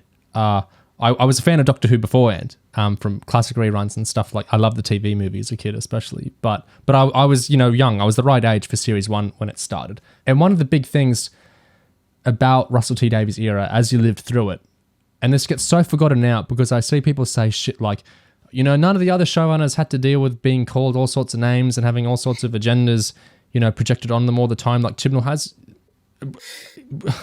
Russell got so much shit for the gay agenda constantly. I was aware of it as a kid. You know, I can only imagine how much adult fans were aware of it. He got so much shit for this. You know, he's trying to make everyone accept the gays, or he's trying to make kids gay or whatever, and he's trying to smuggle it. He got so much shit for this all the time because he was writing gay and bi characters into the show in a super organic way and in a really humanistic way. And that meant a lot to a lot of kids, and I think that influenced a lot of kids. Well, you know, there's your gay agenda, I guess, but in a good way, because, you know, there's so many formative, you know, moments and stuff I can think of, but basically that it was so normalizing how he presented so much stuff. I watched Torchwood younger than I should have, for sure. Yeah, didn't we? But it made a big impression on me in the kind of obviously there's bad shit in how Torchwood does a lot of things, but the kind of casual way bisexuality and sexuality in general is kind of presented meant something to me, and I'm sure a lot of other people watching it. And, you know, especially on Doctor Who, the moment I always think on, and it had such an impact on me as a kid, is that Series 1 finale when Jack kisses Rose and the Doctor in the exact same way. And I feel like any other show or movie I watched as a kid would have played a man kissing a man as a comic thing. And there it's just played in the exact same sweet way that it's played with Rose. And that was an important thing to me, and I'm sure lots of other kids. And so when I think now that we're getting, you know, this trans actress as possibly quite a major character, I think that's such a big thing because I know there's going to be so many, not just kids either, adults too, and teenagers watching, where I'm sure Russell is going to write this in a responsible way, or he's going to try to at least, and that's going to mean a lot, especially for you guys are the English ones. I don't have to tell you how much. Yeah. It's not good here. And basically a storm of trans hate in this country. I mean, like everywhere. And so for Russell to put his foot down, and I just hope that some people get from this character and whatever Russell's doing now, that some of the stuff I'm really glad to have gotten from what he did on the show when I was a kid watching it. I've just realised that the 60th is going to make me cry. I don't cry a lot at stuff, but there's something about my favourite TV show today, as the world is falling apart, putting a trans character right at the centre and celebrating them. That's going to make me cry. Russell, I mean, he's written some stuff that gets called out as dodgy, across Doctor Who and other shows. But I think of that speech he gave, was it last year, when he really emphatically talked about more letters being good, and he defended trans people. And I think Russell is kind of like, how I was talking about there are characters that stay the same and they're kind of stuck like wax and they're static, and then there are characters that keep progressing through the times. I feel like Russell is a character that keeps progressing through the times, and more than anything else, that's what excites me about his second era and whatever he's doing with it, whether it's old characters or new, is that I feel like he wants to be moving forward, and I hope that's going to get channeled into the show. And with Yasmin Rose, I feel like that probably is happening, so that excites me.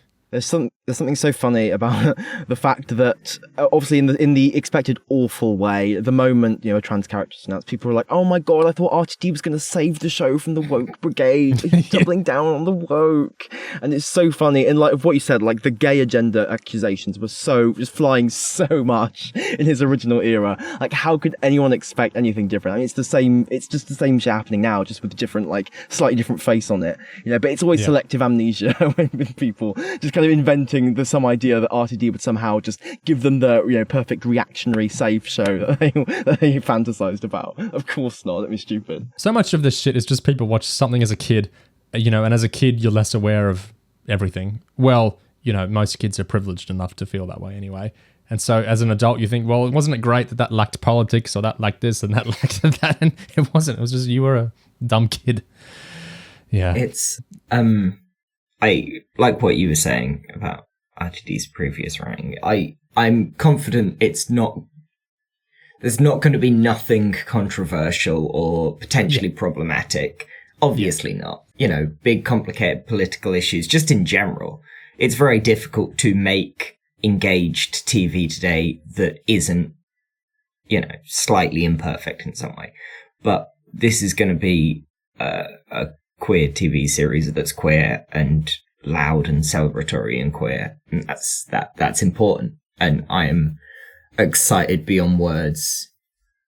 It's the fucking representation from across the spectrum in series 11. It's that. I'm still reacting to that. It makes me sick, to be honest. It's fucking embarrassing. If any listeners don't know what Oliver's talking about, before Series 11 aired, our intrepid producers Chibnall and Stevens were talking up how there's going to be representation across the spectrum in, the show to come in Series 11. And there was lots of talk about that kind of thing. And, I think they were characterizing the show as quite gender fluid and all this kind of thing.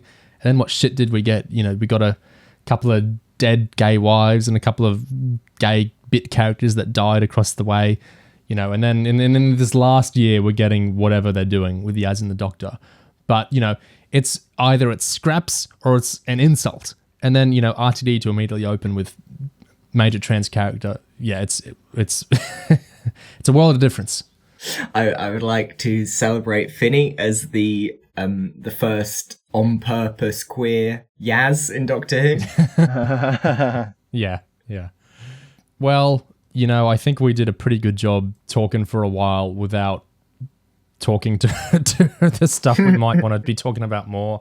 So Listeners, right now, I'm not moving into leak and spoilers right now. I'm going to do a little prelude thing about the nature of leaks and spoilers. So this is safe to listen to. Keep listening. And I'll warn you when we're about to get into leaks and spoilers. Give us an extra minute. Yeah. So I just want to explain how leaks work, because I think this is a kind of literacy that very understandably a lot of people don't think about or don't really know, or they might know, intellectually, but they never really apply it to stuff they see online when they're scrolling their phone or whatever.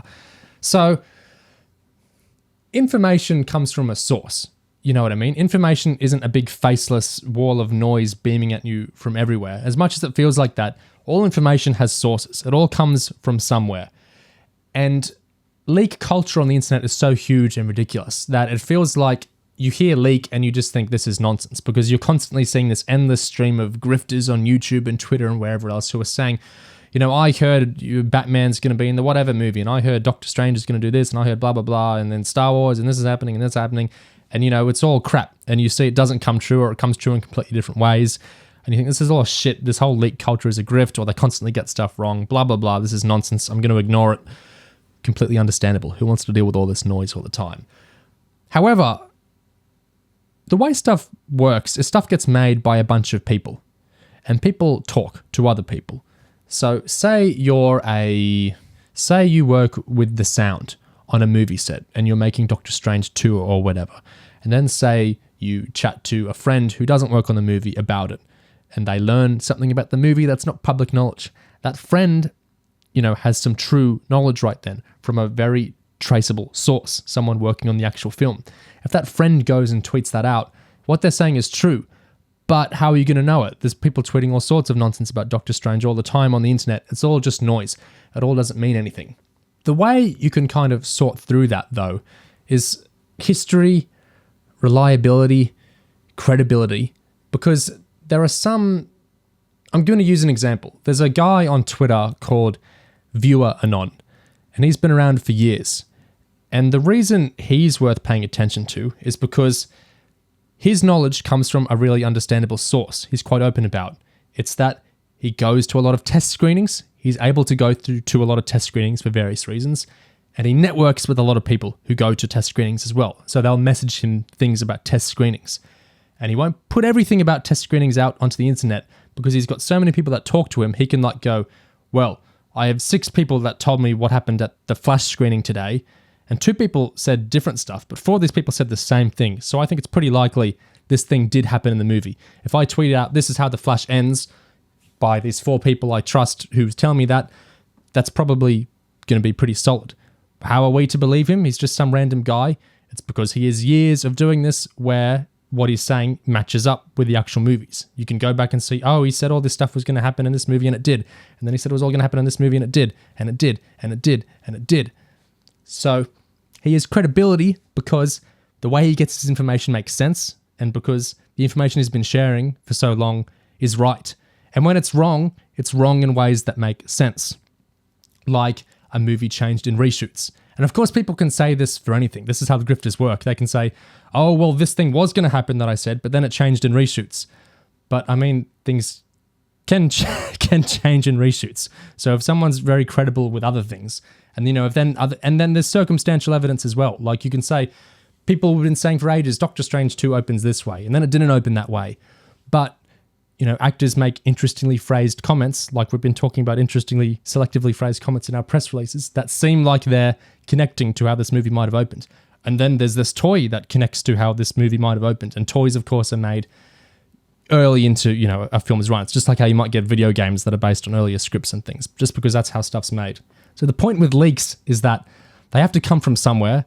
The information has to come from a recognizable, logical source. And you need credibility in that you're not going to believe someone just bubbling something up randomly. But if someone has been saying stuff where it makes sense where they got the information for ages, and they've been consistently right for ages, it's worth paying attention to. Has that ever happened for Doctor Who? I mean, a good example, because we've talked about it on Who Cares before, is... Gig, how much of Series 12 leaked? Well, it's well, I mean, proportionally a fairly small amount, but in terms of like significance, then pretty much everything. So like months beforehand, and someone cropped up on Gallifrey Base, basically giving away pretty much the cliff notes of the entire Timeless Child revelation, detail about a clue about Sacha Dhawan being the Master, Ruth turning out to be the Doctor, like all of that basically just got dumped in advance. Even possibly they might have even been mentioned about the Siberium, I can't remember, but yeah, but like the whole like the outline of that whole storyline got dumped away in advance. And did we all believe it at first, before the series even aired? Very much not. Okay, initially I didn't, but I thought it was fun to entertain anyway, at least. And then Sacha, the moment you see that Sacha had been edited out of the trailers, Yes. you go, oh no, oh no. That's exactly it. At the start, this is just random information. It could be anyone's fanfic. There was no reason to believe it. And then things started happening in the show that connected with it. And then, though, it had a little bit more credibility. And then more things started happening that lined up with these leaks. And eventually, everything lined up with the leaks. So, as Fugitive aired and the big surprises in that episode were things from these Series 12 leaks, therefore, we knew that their leaks about the finale were very credible because they were getting everything else right. And therefore, we could think the death particle and everything else in the Timeless Children is probably going to happen like this random guy on a forum said so because he's getting everything else right. And this is how leaks aren't just faceless noise, because you can't just think of it all as just, everything buzzing around in the ether at you. You've got to look at who is specifically saying this, and where could they have gotten this information from. This is why some people will say all this information that the only way they possibly could have had it is like if they are Kevin Feige. Like there's no other way they could have all this information. It makes no sense they could possibly know everything about every Marvel thing ever. But then if you have someone, and they seem to only know stuff about an arbitrary selection of Marvel films and TV shows, but you might look into it and go, hey, these are all the ones that film in Atlanta. This person only knows stuff about the things that film in Atlanta. That makes a little bit more sense, doesn't it? Maybe they know someone in Atlanta. Maybe they live in Atlanta and they network with people at bars in Atlanta or something. It's all the logic of where someone is getting the information from is really, really important. So when we have this person specifically getting so much about Series 12 right, there's all this credibility being built up because it keeps linking back. And the information they have, I think they might have even suggested where they got it from. Did they? I think they mentioned something about a visual effects artist who worked on the finale. Probably, I remember because they must have had the name Tectian relayed to them verbally because they spelt it wrong. Like they spelt it Tectian, something like that. So yeah, this is exactly what I mean. You can see where they could have gotten the information wrong and where they could have gotten the information from. And the stuff they get wrong is really interesting and really telling because it helps you make sense of where it's coming from. Some grifters try and present like there's this omniscient God where they get everything they can possibly get and it's all right, which doesn't really make sense because unless you're like an actual head honcho producer, you can't get that.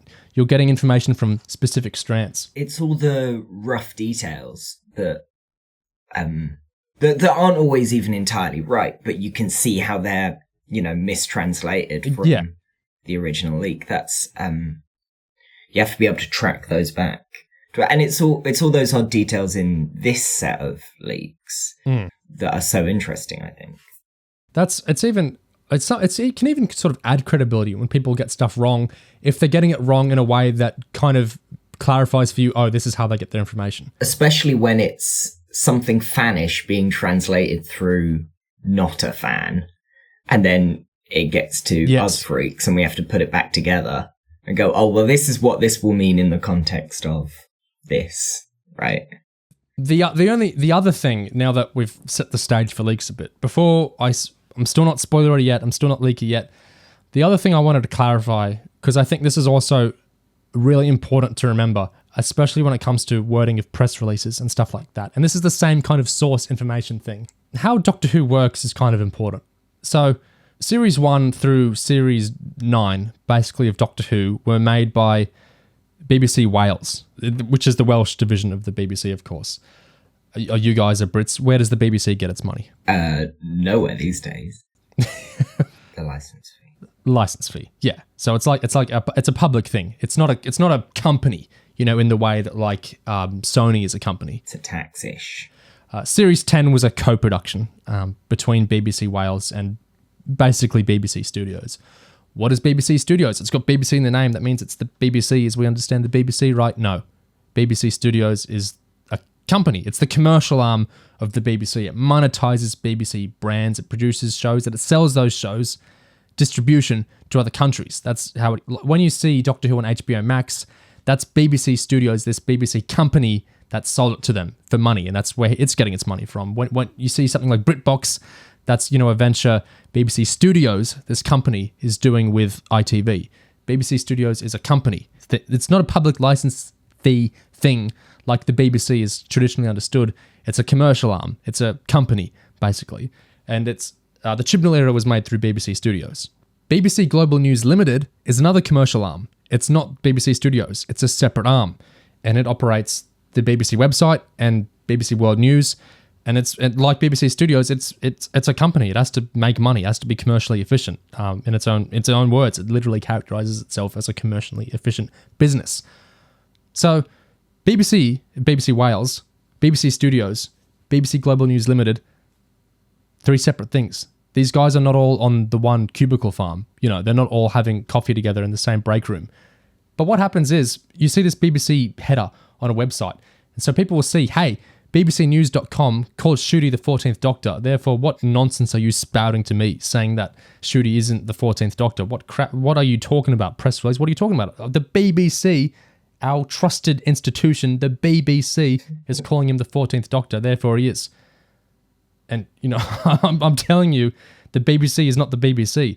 There are separate BBCs. BBC News is not BBC Studios, is not BBC Wales. These are all separate places. I know this is complicated, and I know business division stuff can be boring to a lot of people, but it's important when people are trying to, lynch huge things like this character is playing this, this actor is playing this character because of this website saying so. But that website isn't the place making the show. All the more important because the BBC isn't making Doctor Who anymore. Not BBC Studios, not BBC Wales, not BBC anyone. Bad Wolf is making Doctor Who now. Bad Wolf is a completely separate company. It's a British production company. It's not part of the BBC. It's its own company. It's when Russell T Davies returned to the show, it was with Bad Wolf. Perhaps it was under condition of Bad Wolf joining, because Bad Wolf are made up of a ton of alumni from the first Russell T Davies era. The producers Julie Gardner and Jane Tranter, who are real titans of the original Russell T Davies era. Bad Wolf are their own company. They're a production company. They produce shows. They produced His Dark Materials, I Hate Susie, The Night Of. So Doctor Who hasn't been made by BBC Wales for years. It's not going to be made by the commercial company BBC Studios anymore either. It's getting made by a completely outside company now. A company now whose majority stake is owned by Sony as of late 2021. So Sony's their parent company now. All this stuff is separate. And this is important when we think about where information is coming from and who's making stuff now. So it just I completely understand why someone would see a BBC News article and take it on faith. But not only is BBC not the BBC, BBC aren't even making the show anymore. So I think that's important to keep in mind. I've got to ask, as Brits, does it feel weird that the BBC don't make Doctor Who now? Well, from a certain point of view, it hasn't felt like they've been making Doctor Who for about 5 years. So, is it really that big of a difference? This is what I was aiming for. Not really, to be honest. It's in the long chain of falling institutions. It doesn't feel like a particularly significant one. It's just indicative of the public services collapsing in general. Yeah. Is it an irony that, Russell is such a defender of the BBC? He's made lots of great speeches to that kind of effect, and he's given his very frank, cynical, and looking pretty accurate predictions for how the BBC is going to fall apart. It's interesting that he's running the show through, a separate privately owned company, by a big corporate parent owning them as well, disconnected to Britain. As much as Sony wants to invest in Wales, that's a big reason they bought majority stake in Bad Wolf in the first place. It's funny. It's like the whole Starve the Beast thing worked. And it's just interesting that, such a huge critic of Starve the Beast, this how we privatize public institutions by making them run like crap, and making commercial stuff the efficient way to get them done instead. It's interesting Would you guys say it's ironic that it's, Russell who's ended up kind of spearheading it? I'd say it's in character. He might complain about the systems, but he's still going to participate in them at the end of the day. I think it's fairly what you'd expect from RTD. I mean, yeah, he'll rigorously and loudly defend the BBC, but when it comes to the question of whether he can save Doctor Who from a burning building, he's grabbing it and running. Yeah. Yeah. My guess would be, for a lot of reasons, the BBC really wanted him to come back to Doctor Who, and for a smaller amount of reasons, I don't think he would have done it just under BBC Studios like Chibnall was doing it. I think if he was going to do it at all, it was going to be with this very efficient, really efficient, very talented, very centralized company of Bad Wolf. People he's worked with for ages, people that he literally made Doctor Who with, people that he brought Doctor Who back with, and now he's going to do again. People extremely good at what they do. I mean, you're going to sound like you're shilling privatization as you're explaining why this company is going to be so good at what they're doing. But remember, it's literally these same people that made it work in the first place, from 2003 onwards with the first Russell T Davies era. It's literally Jane Tranter bringing it back, and Julie Gardner and Phil Collinson and Russell T Davies doing it. What a marker of the times, how the form has changed for how they're going to produce it now. I don't think there's necessarily a contradiction in supporting public services and recognising that the BBC is on fire and dying a slow and painful death. And so, from a purely production standpoint, it's healthier for a TV show to not be made by the BBC these days. Leaks. Leaks. So, okay, listeners, I am moving into leaky, spoilery kind of territory now, so proceed at your own caution. But I mean, this is really interesting stuff. So I suggest sticking around if you're not super spoiler avoidant. But if you are, save this for a rainy day.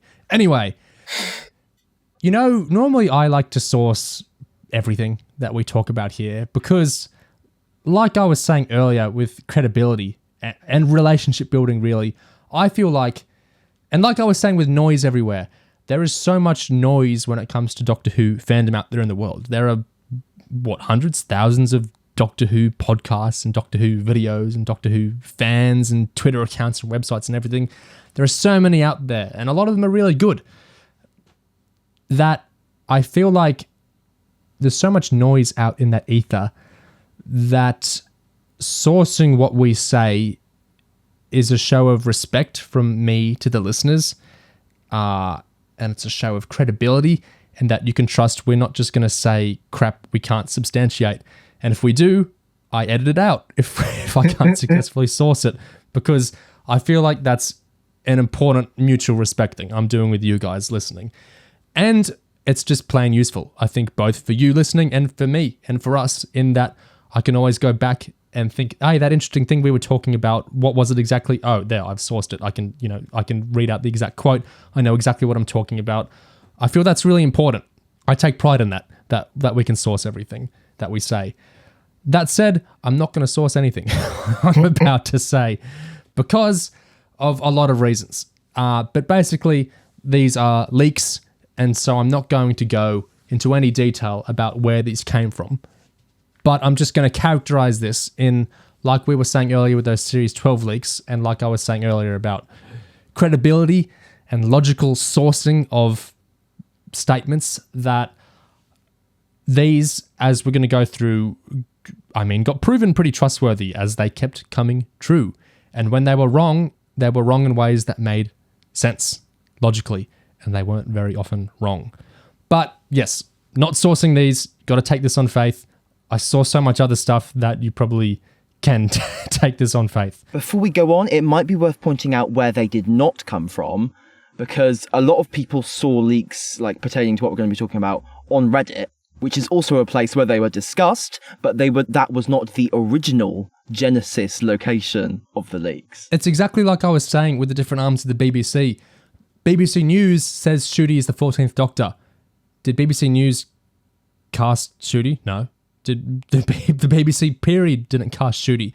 The BBC News didn't originate the press release about Ncuti. The Doctor Who website did.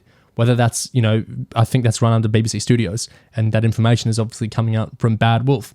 And so with these leaks as well, they came from somewhere. I'm not going to go into where. They came from somewhere, and then other people would report on them elsewhere. Other people would make videos of them. Other people would make reports on them or make Reddit posts about them. People would add their own commentary.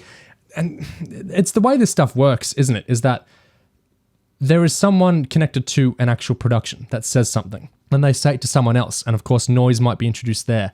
They might not be a hyper fan, so they might say this actor is playing this character because that's what it seems like to them.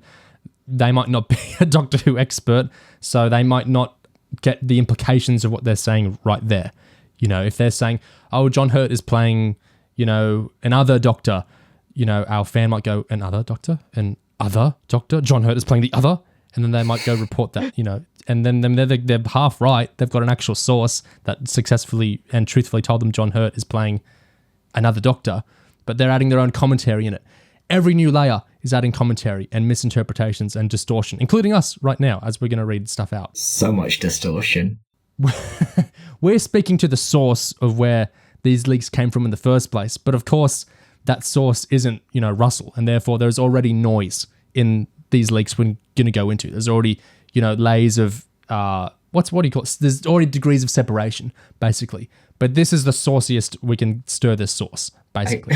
There's no sauce underneath this sauce that's on the internet. To protect our leaker's identity, it's probably wise to retract that they're not Russell, because that might narrow it down too much. Yeah.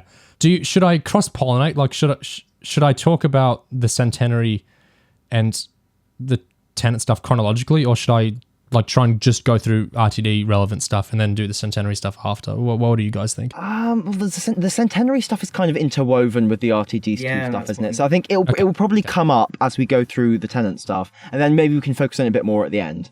Yep. So the stuff we're going to go through now is not in a straight line. This interweaves between stuff to do with Chibnall's era and stuff to do with Russell's new era. But basically, the telos of what we're talking about is that this stuff kept coming true. There are huge claims made eventually, including Tennant coming back, which I wouldn't have believed if they were early claims from someone. But because there was so much credibility built up over time as these leaks kept getting proven right, that when they made a huge play, like Tennant is coming back, as we're going to get into that, I told my mum because I believed it that much, because this person had so much credibility to me. I told my friends, yes, this is happening, because I completely believed it. And, there were doubting Thomases surrounding me the last few weeks. As Shooty was announced, some people gave up the game, but I believed, because this isn't like a religious thing. To me, this is quite a scientific thing, in that this person had built up very logical credibility to me. And it was vindicated over and over and over and over and over again. Did you get to say "I told you so" to people in real life? Yes, it was great. Yes. I'm so not bitter about the whole thing. People being like, I don't believe you, and then me getting proven right. It's whatever. It's Doctor Who. I don't care. It was pretty funny after Shooty got cast, and a couple of people were like, "Oh, so it's not Tennant," and I'm like, "Yay, wait around." Listeners, I know how petty this must sound, but you've heard how passionate I am about sourcing. It's not that you're petty about Doctor Who minutiae. It's that you're petty about sourcing minutiae. Exactly. It's a better thing to be petty about. The credibility was built up through stuff that kept coming true about Series 13 to come. Like very early on, stuff about Maxine Alderton doing a Series 13 episode about the Weeping Angels. Serialization. I got to stress, very early. This isn't like weeks before Flux. This is ages and ages before we even know it's called Flux. And so you can see how I get more and more confident with this kind of thing. There was stuff before Jodie was announced leaving that was, kind of connected to that idea, and stuff about very late status of scripts, which was vindicated by, openly Doctor Who magazine eventually. Stuff about Flux being very serialized, stuff about the specific directors of Flux, Chibnall's departure, Unit being back in the centenary. There was talk in 2021 about the centenary regeneration, to the effect of the audience not getting to meet the next Doctor in Jodie's last episode, and a fade to black being what was going to happen instead. And that some of this is almost public, that Chibnall and so many others weren't particularly aware of the big Russell Bad Wolf announcement before it happened. The leak says the day before, right? Or something absurdly close. Yeah, the day before. Chibnall's crew found out at the same time, essentially, as it went public, which I think has been backed up by stuff he's actually said. Remember, like we were saying, the BBC is not BBC Studios. BBC Studios not in the loop of these Russell talks. BBC high-up executives, Piers Wenger, Charlotte Moore, in the loop, doing the negotiating with Bad Wolf and with Russell T Davies. Again, this is why separation of companies and where sources come from is important. And I think this bit is relevant because it pertains to the transition between the centenary and what might be coming next, which is kind of the whole big mystery, isn't it? Yes. Like we learnt from the initial announcement is that Russell was going to do the anniversary, whatever form that was going to take, in 2023. And, you know, even there was a Guardian interview with Russell in December 2021 where he said, "I've already written some of the episodes. The first will go out in November 2023. That's the 60th anniversary of the show." So that's Russell saying the first episode of his new era, his new Doctor Who era, is going to be out in November 2023. And that at this stage in December 2021, he's already written some of the episodes. I keep seeing people thinking that like RTD2 might start earlier in 2023. And I mean, he could be lying there, or he could have changed his mind, but I'm inclined to believe him when he like openly says to The Guardian, the first will go out on November 2023. Okay, now we start. In November 2021, we hear something pretty big, which is that, cover your ears, people, that Colin Baker, Sylvester McCoy, and maybe Peter Davison are going to be in Chibnall's centenary special, along with old companions, that the centenary is going to celebrate the 1980s. Of course, that got vindicated to a degree eventually by the trailer we got with Ace and Tegan. Was the subjectivity part of that leak? Or was that speculation based on it? I think if you're talking about like the details of how they come back, I think that might have been a bit later. Mm. Yeah. Because the idea that it's not actually coincidentally, neither the centenary or the 60th are straightforward returning Doctor stories. Yeah. They're doing something different. That's later, but I want to point out what we just learned about old Doctors returning the centenary. We learnt this while Flux was airing. This was in the latter half of Flux. This is why I mentioned earlier that some of this stuff I'd been thinking of for quite a while. We also started to hear, pretty obvious, that there's going to be a lot of money put into Russell T Davies' second era. Remember, the BBC isn't making this. Also, that the next Doctor, characterized as 14 by what we're reading here, would be a major male star. Not untrue. I don't... When we say 14, this is where I think, like, a fan is going to have a different opinion on what Doctor is what number than, someone working on the show, necessarily. Because it's a very fan-wanky kind of argument. Well, technically, Matt Smith is the 12th Doctor, kind of thing. Whatever form David Tennant's coming back in, it may or may not bubble up as most people calling him 14 or whatever he's going to be called. I think, to be honest, we could probably just do with the numbering. Could just get rid of it. Doesn't matter that much. It seems arbitrary and, like you say, fannish. And unimportantly fannish that we... Before... I guess it was before Stolen Earth, there was a sense of continuity and simplicity to that ordering and the numbering, that it's just prescribing numbers to all the faces the Doctor's had. Then you get Stolen Earth, and then you get Day of the Doctor, and then you get The Timeless Children, and who can be bothered anymore trying to make that numbering? Also, 13 is the last pretty number. Everything from 14 onwards, just kind of like... Yeah, that's true. You can't do anything what Baker's does on album. That's nothing. We've reached the point where numbers stop meaning anything at 13. We also started learning that RTD2 would start filming in May. Of course, that's been vindicated now. We learnt that there would be 3 specials before and 8-episode series 14. So, all this vagary about the 60th anniversary celebrations, when I'm hearing that now, this is kind of linking into me that some people are assuming we're just getting like a 60th anniversary, whereas I'm trusting this leak that there's actually going to be 3 specials. Maybe November, then Christmas, then New Year's Day. I don't know. 3 specials in any case. And then 8 episodes of Series 14, presumably with Shooty, in 2024, early 2024 perhaps. Bad Wolf film things with really long lead times. They've done this before, so it's not insane necessarily how far out they're filming stuff now. We also started hearing that the Doctor in these 3 specials is not the Doctor that'll be in Series 14. And in fact, that the Doctor in these 3 specials is going to be a very famous man. And then Series 14 will proceed with someone else. We weren't thinking Tennant. I know people were thinking Hugh Grant or other big names like that, James McAvoy. But we were hearing quite early that there's going to be a separate Doctor for 3 specials, and then an proper, longer running Doctor for Series 14 onwards.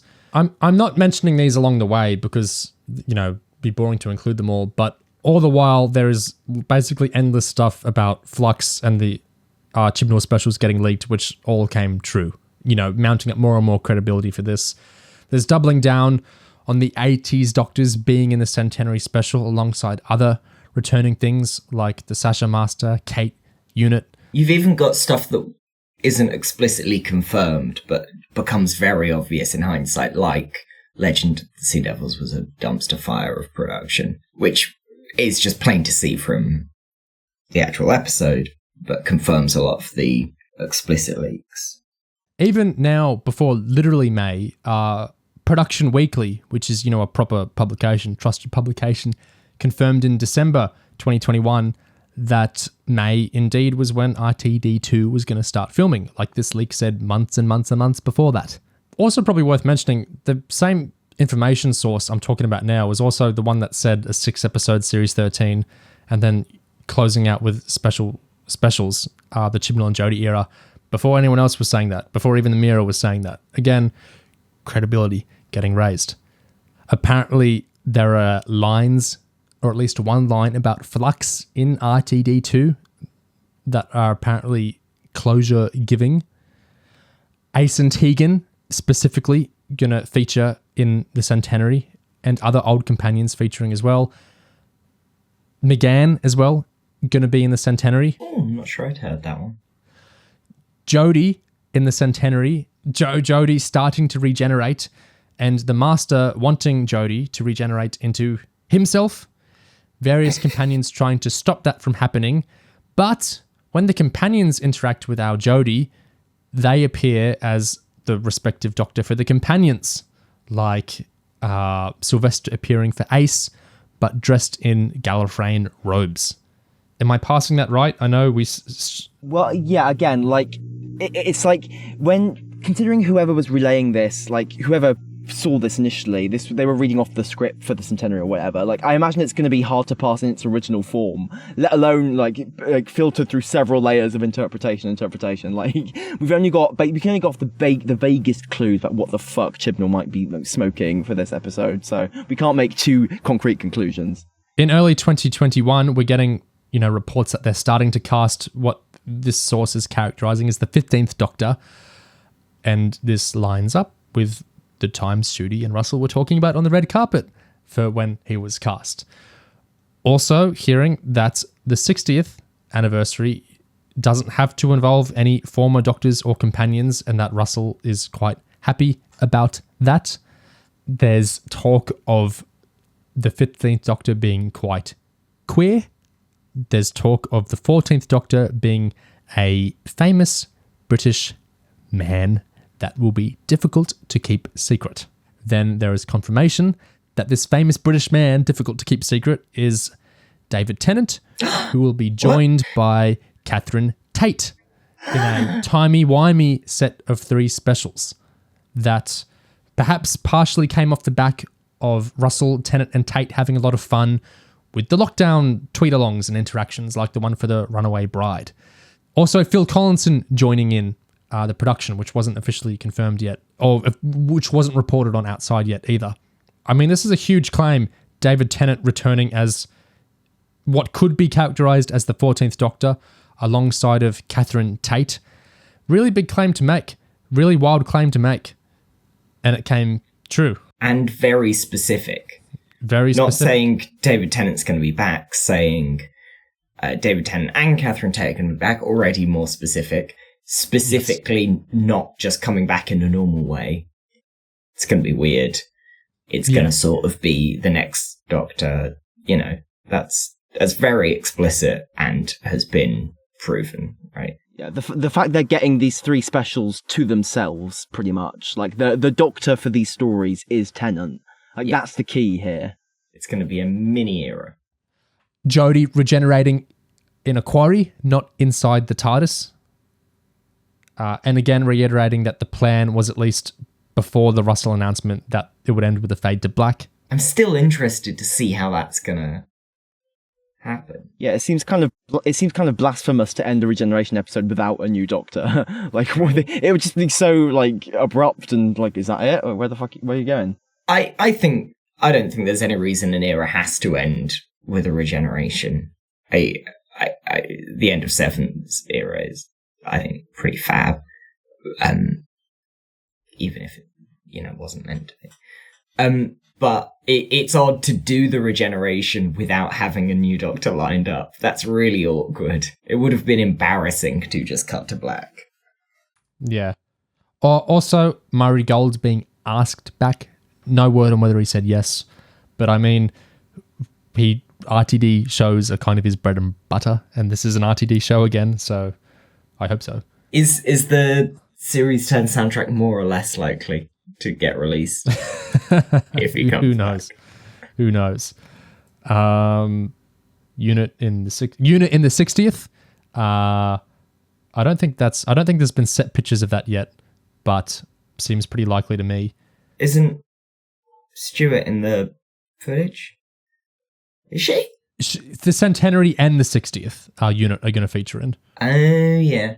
I mean, in RTD Who, Unit basically just the soldiery guys, right? So I don't think Unit being in 60th means that necessarily, say, Kate Stewart would turn up or anything. We know she's in the centenary or whatever, but yeah, it doesn't, like, yeah, we don't know anything really beyond just Unit. To summarize the stuff that is not official knowledge, but is leaked knowledge, I think has good credibility from this particular source. Fade to Black planned for the centenary, at least before the RTD announcement. Not the 13th Doctor regenerating into a new actor that we then see. The centenary involving the old Doctors and old companions as well as Unit, and some business about the Master wanting the Doctor to regenerate into him, and old companions seeing Jodie as their Doctor dressed in Gallifreyan robes, Ace and Tegan being kind of prominent in the centenary, McGann being in the centenary as well. RTD2 having a really high budget, filming starting in May. 3 specials to start off with a 14th Doctor, that is David Tennant, or, well, at least David Tennant as the Doctor after Jodie, in any case. Then an 8-episode Series 14 with a new Doctor, the 15th Doctor as it was characterized here, in 2024, probably early 2024. RTD going to reference Flux. Donna also being part of the 3 specials, the Tennant miniseries, we could call it, and that little miniseries being timey-wimey. And of course, I didn't touch into it, but there is so much other stuff from this that is super credible and was vindicated again and again and again and again over the last few months. So that's stuff we've been sitting on for a while. That the information sourcing is logical to me, and so while not all of it can come true, I believe that there is a lot of logic and credibility to all this stuff.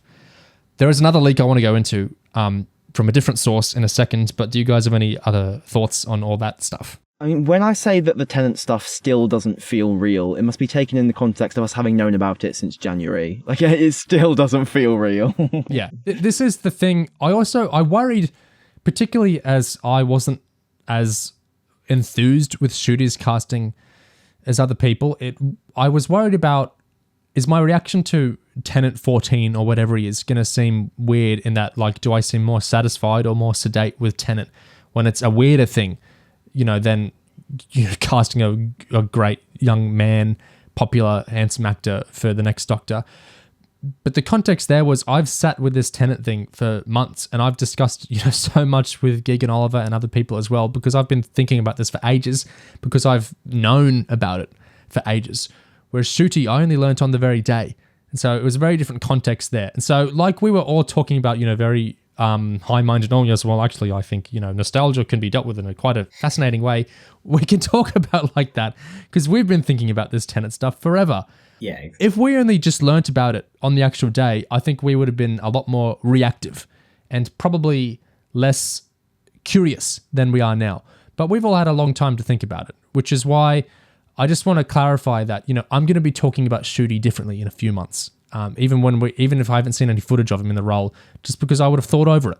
And that's another thing with leaks, is that when you get information early, you kind of process it differently. And so by the time it rolls, like when we discussed It's a Sin, since this whole series released at once and we watched it early, that's why we had the Sin spoiler zone conversations every episode. It was a whole different vibe because we had all the knowledge of the series, even as we were progressing week to week. And so it's a similar thing here, that leaks play with the whole kind of progression of when you get your knowledge. Having said all of that, like, at the same time, when the Tennant leaks originally came out, I feel like I was personally rationalising them based on the assumption, erroneously as it turned out, that the next Doctor would be a woman. So when that turned out to not be the case, the fact that it's not just one new male Doctor, it's two, and one of them is Tennant. It's like, wow, okay. So it's even more, like, almost backwards looking than maybe I thought it was originally. So it's sort of, in one sense, like, I'm still really interested and excited for the Tennant stuff and everything, but it's like, it's sort of tempered my sort of excitement for it at the same time I'm now still more excited for the Tennant stuff just because it seems so strange and weird and perverse in a way. Yeah. Yeah. That's the thing. It can be, I think we all had a moment of reaction, and I still think this is a regressive thing to do, right? It feels, I'm not even talking about it in terms of right and wrong or good and bad. It's not, saying it's not the best thing to do feels very reductive, but this is it's in big air quotes, a step backwards, sort of blatantly, obviously on the surface, but it can still also be a really interesting thing to be doing with the show, right? Yeah. I'm holding off on, actual criticisms of quality, of how good a move it was until I've seen it. But given that this is what's coming, I'm interested in it, and I'm going to watch it, and I'm going to have opinions. This is where I think different conversations are happening, because for us, for months, we've thought there are going to be 3 specials with Tennant and Tate and, just them. This isn't a big multi-Doctor Capaldi and Matt and everyone. No, this is a Tennant miniseries that's going to happen. And so other people are just, following along. Well, of course they announced Tennant. They're filming with Tennant, and probably in a week or two, Capaldi is going to be on the scene, and then Matt's going to be on the scene. And so we're all coming at this from kind of different angles, because we have, a lot of reasons to believe there's going to be 3 Tennant specials, effectively a Tennant miniseries, not 60th in that multi-Doctor way we were talking about earlier. But other people are going to have to wait, presuming this is all correct, other people are going to have to wait weeks, months, for it to become clear exactly what's going on here as filming goes on, and unless they listen to us. But even if there's never any exterior filming with Matt, people could go right up to November. Like, unless Bad Wolf ever come out and say, guys, Matt is not in this. Unless they ever do that, people can keep thinking Matt is going to be in it, up until November. And hell, maybe he could be. Maybe he's been filmed later or in such a way that our source wouldn't have known it or whatever else. But basically, big Tennant miniseries knowledge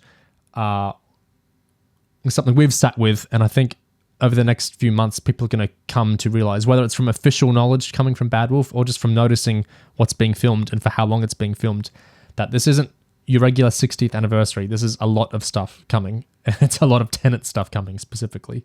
I dare say they will avoid talking about specials or the format of these until at least after the centenary, because it could be the case that the whole scenes coinciding with the anniversary wording is just to try and avoid people getting it confused with the other big anniversary of a sort that's airing this year. Like, God forbid anyone watches that expecting Tennant and Ncuti Gatwa to turn up, because they might be disappointed.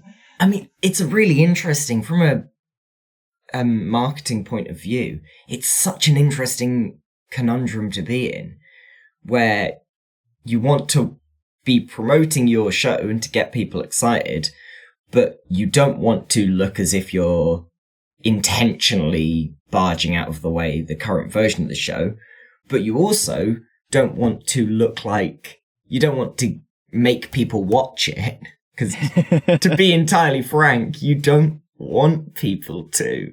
You want people to tune in for your one when it's different and good again. It's such an interesting thing to have back-to-back anniversaries like this. Oliver, I saw you phrased it the other day, I think, saying how many shows could have a 100th anniversary and then a 60th anniversary right afterwards. It's such a magic of Doctor Who thing. And we all saw that BBC America tweet of Jodie and Mandip and John Bishop standing kind of apologetically with the message saying that there's still one final adventure left for the 13th Doctor and her team. One last gasp. Like, please don't forget about us. Earlier, Gig used the term exorcising when he was talking about is the Tennant miniseries going to exercise the kind of Tennant obsession and Tennant popularity? And I know you were saying probably not. But I think the centenary is going to exercise a lot of fans' desire for, give me all the fan wank you got. Give me Susan. Yeah. Give me McGann. Give me Davison. Give me everything. Give me all you got. Give me all the companions and all the doctors and all the nonsense manageable. Because you're going to get that in a really long 90-minute, according to RTD, Chibnall special. Jesus Christ. So you're going to get all that. Oh, it might kill me. Yeah. In that context, I think the next anniversary, which is literally the next episode of the show, apparently, according to RTD, the next episode of the show, just being Tennant and the Nobles and Rose, who we can say now very much appears to be Donna's daughter. We'll get more into that in a minute. Which I think is what you'd assume anyway.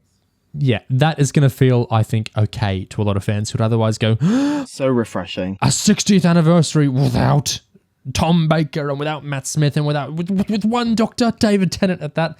This is, this is the most disgusting thing RTD could possibly do.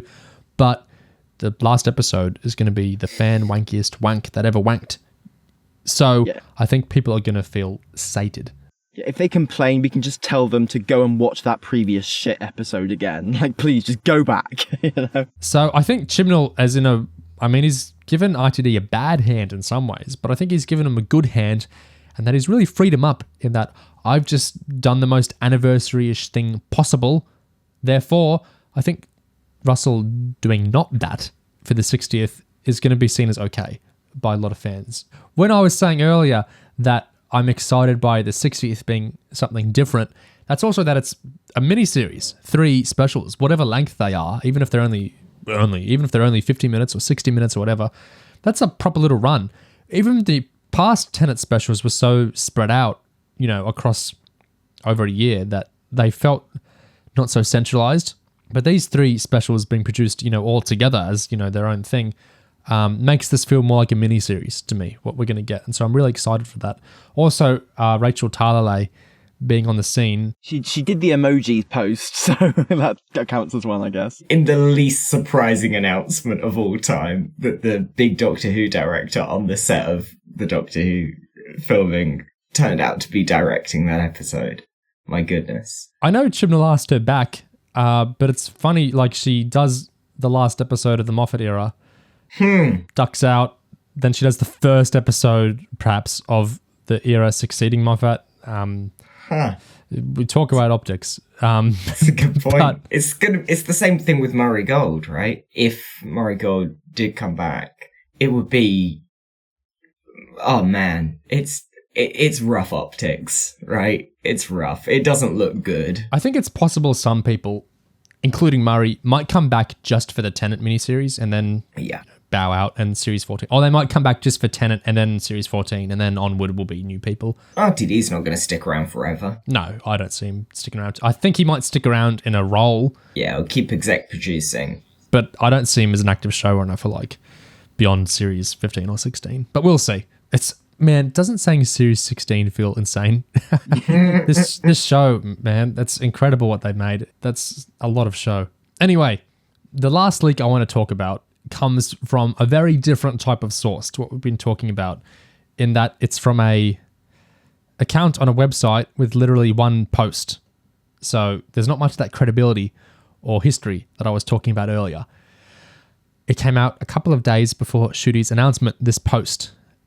Normally I wouldn't pay attention to stuff like this, but it got a lot right. And so I think it's worth looking at, even though it doesn't have that huge weight of credibility that the other source we were talking about does. So this post from a few days before Ncudi's announcement says, "A friend of mine works at Bad Wolf and has let slip some details about the upcoming 60th anniversary plans. This is all 100% accurate, so if you want to avoid spoilers, don't click below. David Tennant and Catherine Tate are back for 3 specials, after Jodie regenerates into him on a cliff top. The 3 stories are linked by the Doctor working out why he got his old face back and why he runs into Donna again after all these years. Unit are back for the first episode. It's a simple alien invasion story, with the main emphasis on the Doctor reuniting with Donna again after 15 years for her. Sylvia and Sean return. Wilf is mentioned, but I don't know if he appears because Bernard Cribbins is now 93. Donna also has a daughter called Rose. Rachel Talalay also directs the first special. Oh, and a classic companion returns in the final special, but I don't want to ruin that surprise. That's all I know for certain at the moment, but I imagine something will be announced in the next week or 2 as filming begins." I would have assumed that this person has just seen the same stuff we have seen and is, just cobbling together a new post on that. But there is information in there that wasn't in the other stuff we were talking about. Donna has a daughter called Rose. Mm-hmm. Sylvia, Sean. Donna's family. It would be very easy not to bring the rest of them back, but as we know now, they have. And Talalay coming back as well. New information that was really quickly evinced by the set leaks, by the filming outside. So I think that's worth paying attention to as well. Like it got a character called Rose being back shortly before we learnt that for real. Talalay, of course, and the temples alien invasion story for the first special. All that stuff linking up with the other source we have too, like Jodie regenerating into Tennant in a quarry cliffish setting, 3 specials, all that jazz. So that's an interesting one as well. And what it's suggesting isn't, some insane Candyman's back thing that would make you doubt the rest of the source. It's all very believable. Interesting, given because of this, I think you can basically take it as read that there will be a classic companion returning because everything else has come out correct. So that seems pretty confirmed. Interesting that, because it doesn't seem like an instinct RTD would have. Yeah. And there aren't many people you really could bring back, like narratively. The definition of classic companion, I think that might be a bit fungible because, we don't know what kind of source this is from. So maybe it could just be Rose again. Like, I don't know. Yeah, that's very good thinking, Gig. Yeah. I'm thinking we get a Marvel-style de-aged Ian to culminate RTD's ageless Ian thing he suggested all those years ago. If you're doing CGI, just get Barbara. If you're going to do CGI. Yeah. Love the idea that he gets his new budget. He realises all his scripts have been written on a midnight level and then goes, right, we need to use up the budget. We've got 1 scene left. Ian and Barbara are back and they're immortals. Yeah.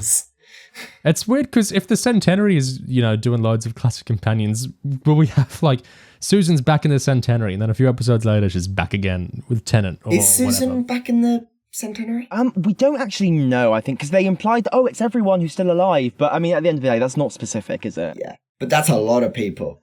Yeah, that's a lot of people. It's not going to be everyone, is it? They were kind of vague. And if it is, I think, the farewell Sarah Jane vertical phone cameo things? Yeah. I'm pretty much done with this. Just the last thing, How do you guys think all this stuff we think or know about Russell's second era interacts with the ending of the Chibnall era?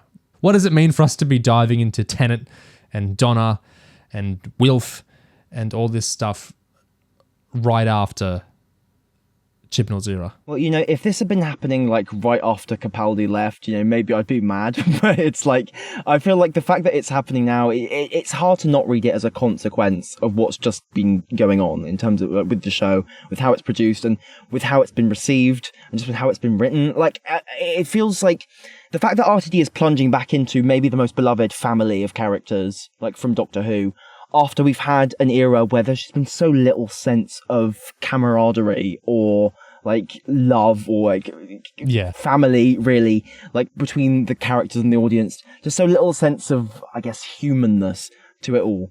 It just very much feels, I mean, every era is a reaction against what came immediately before. That's easy to forget sometimes. And this is very obviously that in the most extreme way possible. And of course, we've had so many of these Tennant crossovers during Jodie's run that it's just like, I mean, it feels inevitable to a certain degree. It feels like, well, this is where we were headed. Have either of you ever had your computer get so stuffed up, so riddled with viruses or bugs or something that it just stops working right, that you've had to do a function called system restore, where it basically takes you back to an earlier version of the computer from weeks or months ago to when things were all working correctly? I mean, I really should. I've not done it personally, but I know exactly what you're talking about, yeah. It's a good metaphor. Moffat would love it. Yeah. But I also think besides all that more kind of like, what does it philosophically mean to return to Tennant, I also just think very clearly in a logistical way, what could Bad Wolf get out? I don't think they were capable of, to their satisfaction, writing up and finishing production and post-production on a fully fledged series before November 2023. I don't think they were in a position where they could cast a new, long-running Doctor and do a whole proper series before the 60th anniversary, which they wanted to mount as part of their coming back.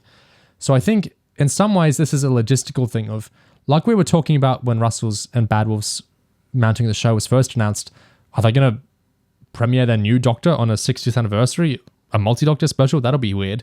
So I think all higher meanings aside, it just kind of makes logistical sense to return, in a sense, to something old for a little while at the start of their new era for the 60th, which they feel they've got to do, and then move into their more fully fledged era afterwards. I can see logistically how this works out. We'll do 3 specials, and then we'll pause our production for a while, and then we'll film a proper whole big series. It makes sense to me. If they're so stuck on doing the 60th, which they are, it makes sense to me that we got to mount up kind of an old thing because it's kind of easier to assemble in a way, and it will be very popular, and it removes all the weirdness of starting someone off on an anniversary or something like that.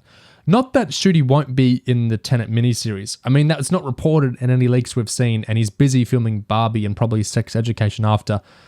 But I mean, I could totally see him filming small things, inserts or something, if he wants to be integrated. If they want him integrated in some sort of way, like Capaldi in the 50th, or the Watcher back in Classic Who, I could totally see him being in them in some regard. And maybe he'll just pop up at the end. I mean, if Tennant regenerates again, maybe that's when he'll show up. Yeah. I think after Moffat, I think RTD does have the instinct to do not the Watcher, but some kind of foreshadowing. It being Ncuti trying to bleed through. I feel like, and especially seeing as that's so in the audience's mind. Yeah. In the audience, Tennant is going to feel like a stop off, sort of taken the wrong road for a minute. I think given those conditions, it's pretty likely you get Ncuti appearing, subjectively, whatever. From a sort of retrospective point of view, I like the feeling of this as a bit of the show's history, where it just did a different thing for 3 episodes. It was just its own little story. In the same way that retrospectively, I knew I was going to like Flux as a thing, even though it's terrible. As a thing that Doctor Who did, structurally, I find it quite interesting. And the way it works within the show, and the way it tries to bring the formula together with new structural ideas. I think that's interesting. Like, something I'm glad the show did. Actual quality of it way aside. I like this. I think it's an interesting thing for the show to do, and I would be interested in the show doing more stuff like this, handing off to somebody else maybe for a series, rather than, it feels like Moffat's experimentation with series structure, putting it backwards or split it in half or making it all two-parters is always very interesting, but it's within a formula. It's not actually breaking the box open, and this feels like it is. For me, it's like the Murray Gold thing I was saying, where just linearly hiring a new person and doing a new thing kind of paradoxically isn't always the most original thing you can do. Like, Doctor Who actually hasn't done a little mini-series returning to a previous actor and casting the role in like a huge proper way on the TV before. Therefore, while very much obviously this is an old thing in that it's bringing the old cast back, it's a new thing in that we literally haven't done this before. So in a way, it's actually more novel than just marching on to new Doctor, new companion. I know that might sound insane in some ways, but it feels original to me in that sense. By being unoriginal, in a way, it is original, since originality is the normality here. Do you know what I mean? Yeah, I surprisingly, I totally do. It feels like a whole nother sort of echelon of change, right? Because the change that is inherent in the show that everyone talks about when they talk about change is a sort of ritual change. Yeah. It's very set and understood, and here are the rules of how this change works. Literally, the rules of regeneration are so baked in. Everyone's concerned with the rules of regeneration in the show and the outer rules of regeneration, how we get a new actor in and they are the Doctor for, 3 to 5 years, and then we get a new actor in and there'll be a companion and the companion will serve this role. The idea that all the change we see is on that level, it's that layer of change, changing in a different echelon, making the show an actually different thing about different kinds of stories or doing something actually different is interesting. And I like it. And it's change in a way that we don't usually have change. Yeah. It's like the whole everything in moderation, including moderation thing. Like, it seems counterintuitive, but like if your ritual is you go do a new thing every weekend, then if at one weekend you just stay at home, that's actually the new thing. Even though it's not you going out and doing a new thing, it's the new thing by virtue of it not being what you normally do. Therefore, it is the change you're doing.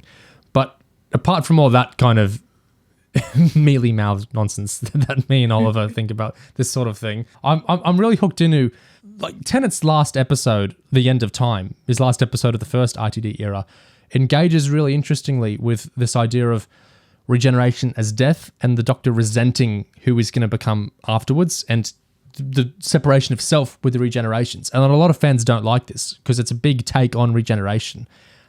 But it's so interesting to me to have this idea of, if 13 regenerates into Tennant again, whatever we want to call that, and we've got a Tennant, however much he acts like our old Tennant, a Tennant that's lived through Amy and Rory and Clara and Flux and everything, that's so interesting to me.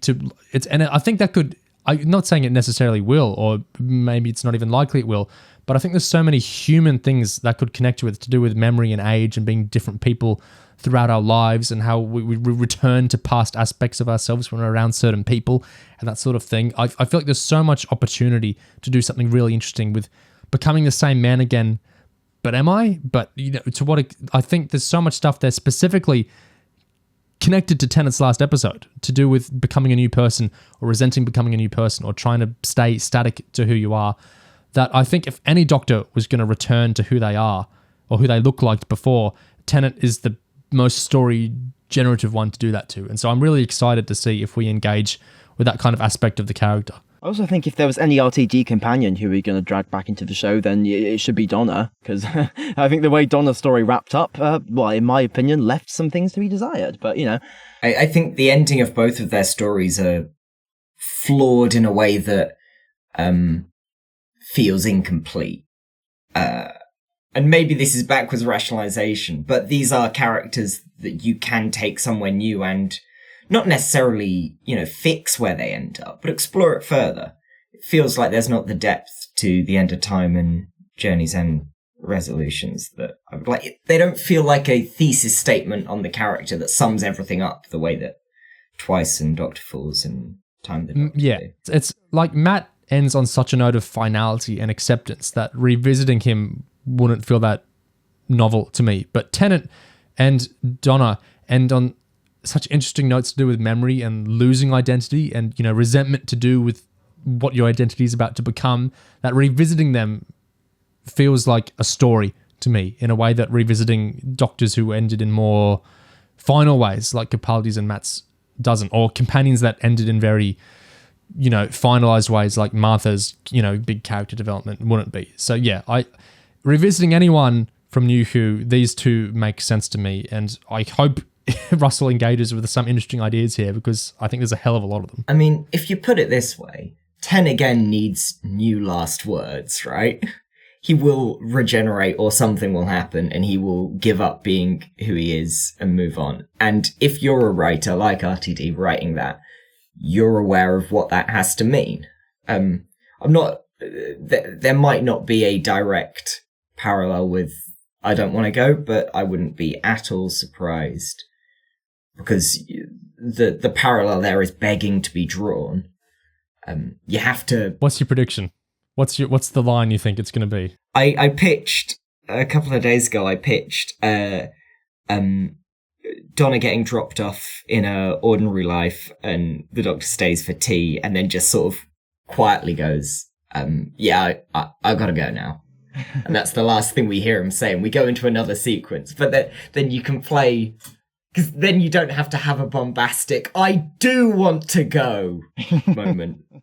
He loves lines that like make sense as a really normal casual dialogue line, but also a really obviously super thematic thing. I'm thinking of the last line of Years and Years recently in particular. He loves that kind of stuff. So I could totally see what you're saying. Yeah, that one's good. It'll be connected because it has to be. And even, I don't think it's possible to write a new final line for Tennant that isn't connected to the previous one. You couldn't do it if you tried. It's funny how it all links up. You know, Tennant was the Doctor who couldn't let go, didn't want to go. And the fandom, yeah. And simultaneously, the viewers didn't want to let go of him to the point where he's been brought back over and over and over, and now he's back for real. It's perfect in a way. I think that's more than a coincidence. I think RTD and Tennant felt like they could keep going. You know, maybe not practically, but they felt like they weren't done, and then leave on top because they felt like they were. Because they felt like they weren't done, they both came back. I think it speaks to something existing in them as people. Well, we have to talk about the series 4 finale one day because it's so interesting, and I like that. I don't know what Oliver thinks of it, but I know Gig dislikes a lot of it, and I like a lot of it. I think it's bad. And so you just, okay, I think it'll be a really interesting conversation to have one day because It's very interesting, but I think it's as close to a flat failure as RTD's ever written. But it's no less interesting. You're the Last of the Time Lords fan, aren't you, Oliver? Or is that someone else? Yeah, that's true. That's true. I do like Last of the Time Lords, so maybe don't take my opinion super strongly. I think Last of the Time Lords is genuinely good. I literally stopped watching the show after Last Time the Time Lords. Yeah! Yeah, we're gonna. I recently a commenter was telling us they really want us to hear us going back through New Who in the big gap before Russell's second era starts. So lots of cool conversations I'm sure we're going to have in future on a very different era to Chibnall's. I mean, we've got to do something for a full year, huh? Yeah. But I wanted to ask, especially Gig, do you have any final thoughts on this? Because I'm spent for this Tennant discussion. My last little frustration is that, as much as we've talked about how exciting and cool the Tennant stuff is, and yeah, I'm fully on board and stuff, I was desperate to find out what the new RTD was going to be. What are the new cultural icons? What's the new thing to actually refresh us and shake us out of this decade-long funk that we're all in? So to have to wait an extra year for that, I was like, oh. Yeah. But at the same time, we've waited so long. We'll live. It will be fine. It will be fan wank, but it will work, and all will be well, probably. And so that wraps up our discussion on David Tennant's new casting and the return of Donna and Wilf and our new Rose coming to the fore as well. along with some other information that's been swirling around for a while, relevant to all this sort of thing. Listeners, please comment away. We'd love to see your thoughts on these recent announcements, what we had to say about them, and all the other things we discussed as well. We always love to see what thoughts you have, so please share away. We've had a pretty wild week or two in terms of Doctor Who announcements, haven't we? This in May 2022. So it's great to see all the different talk going around now. And again, thank you very much for listening.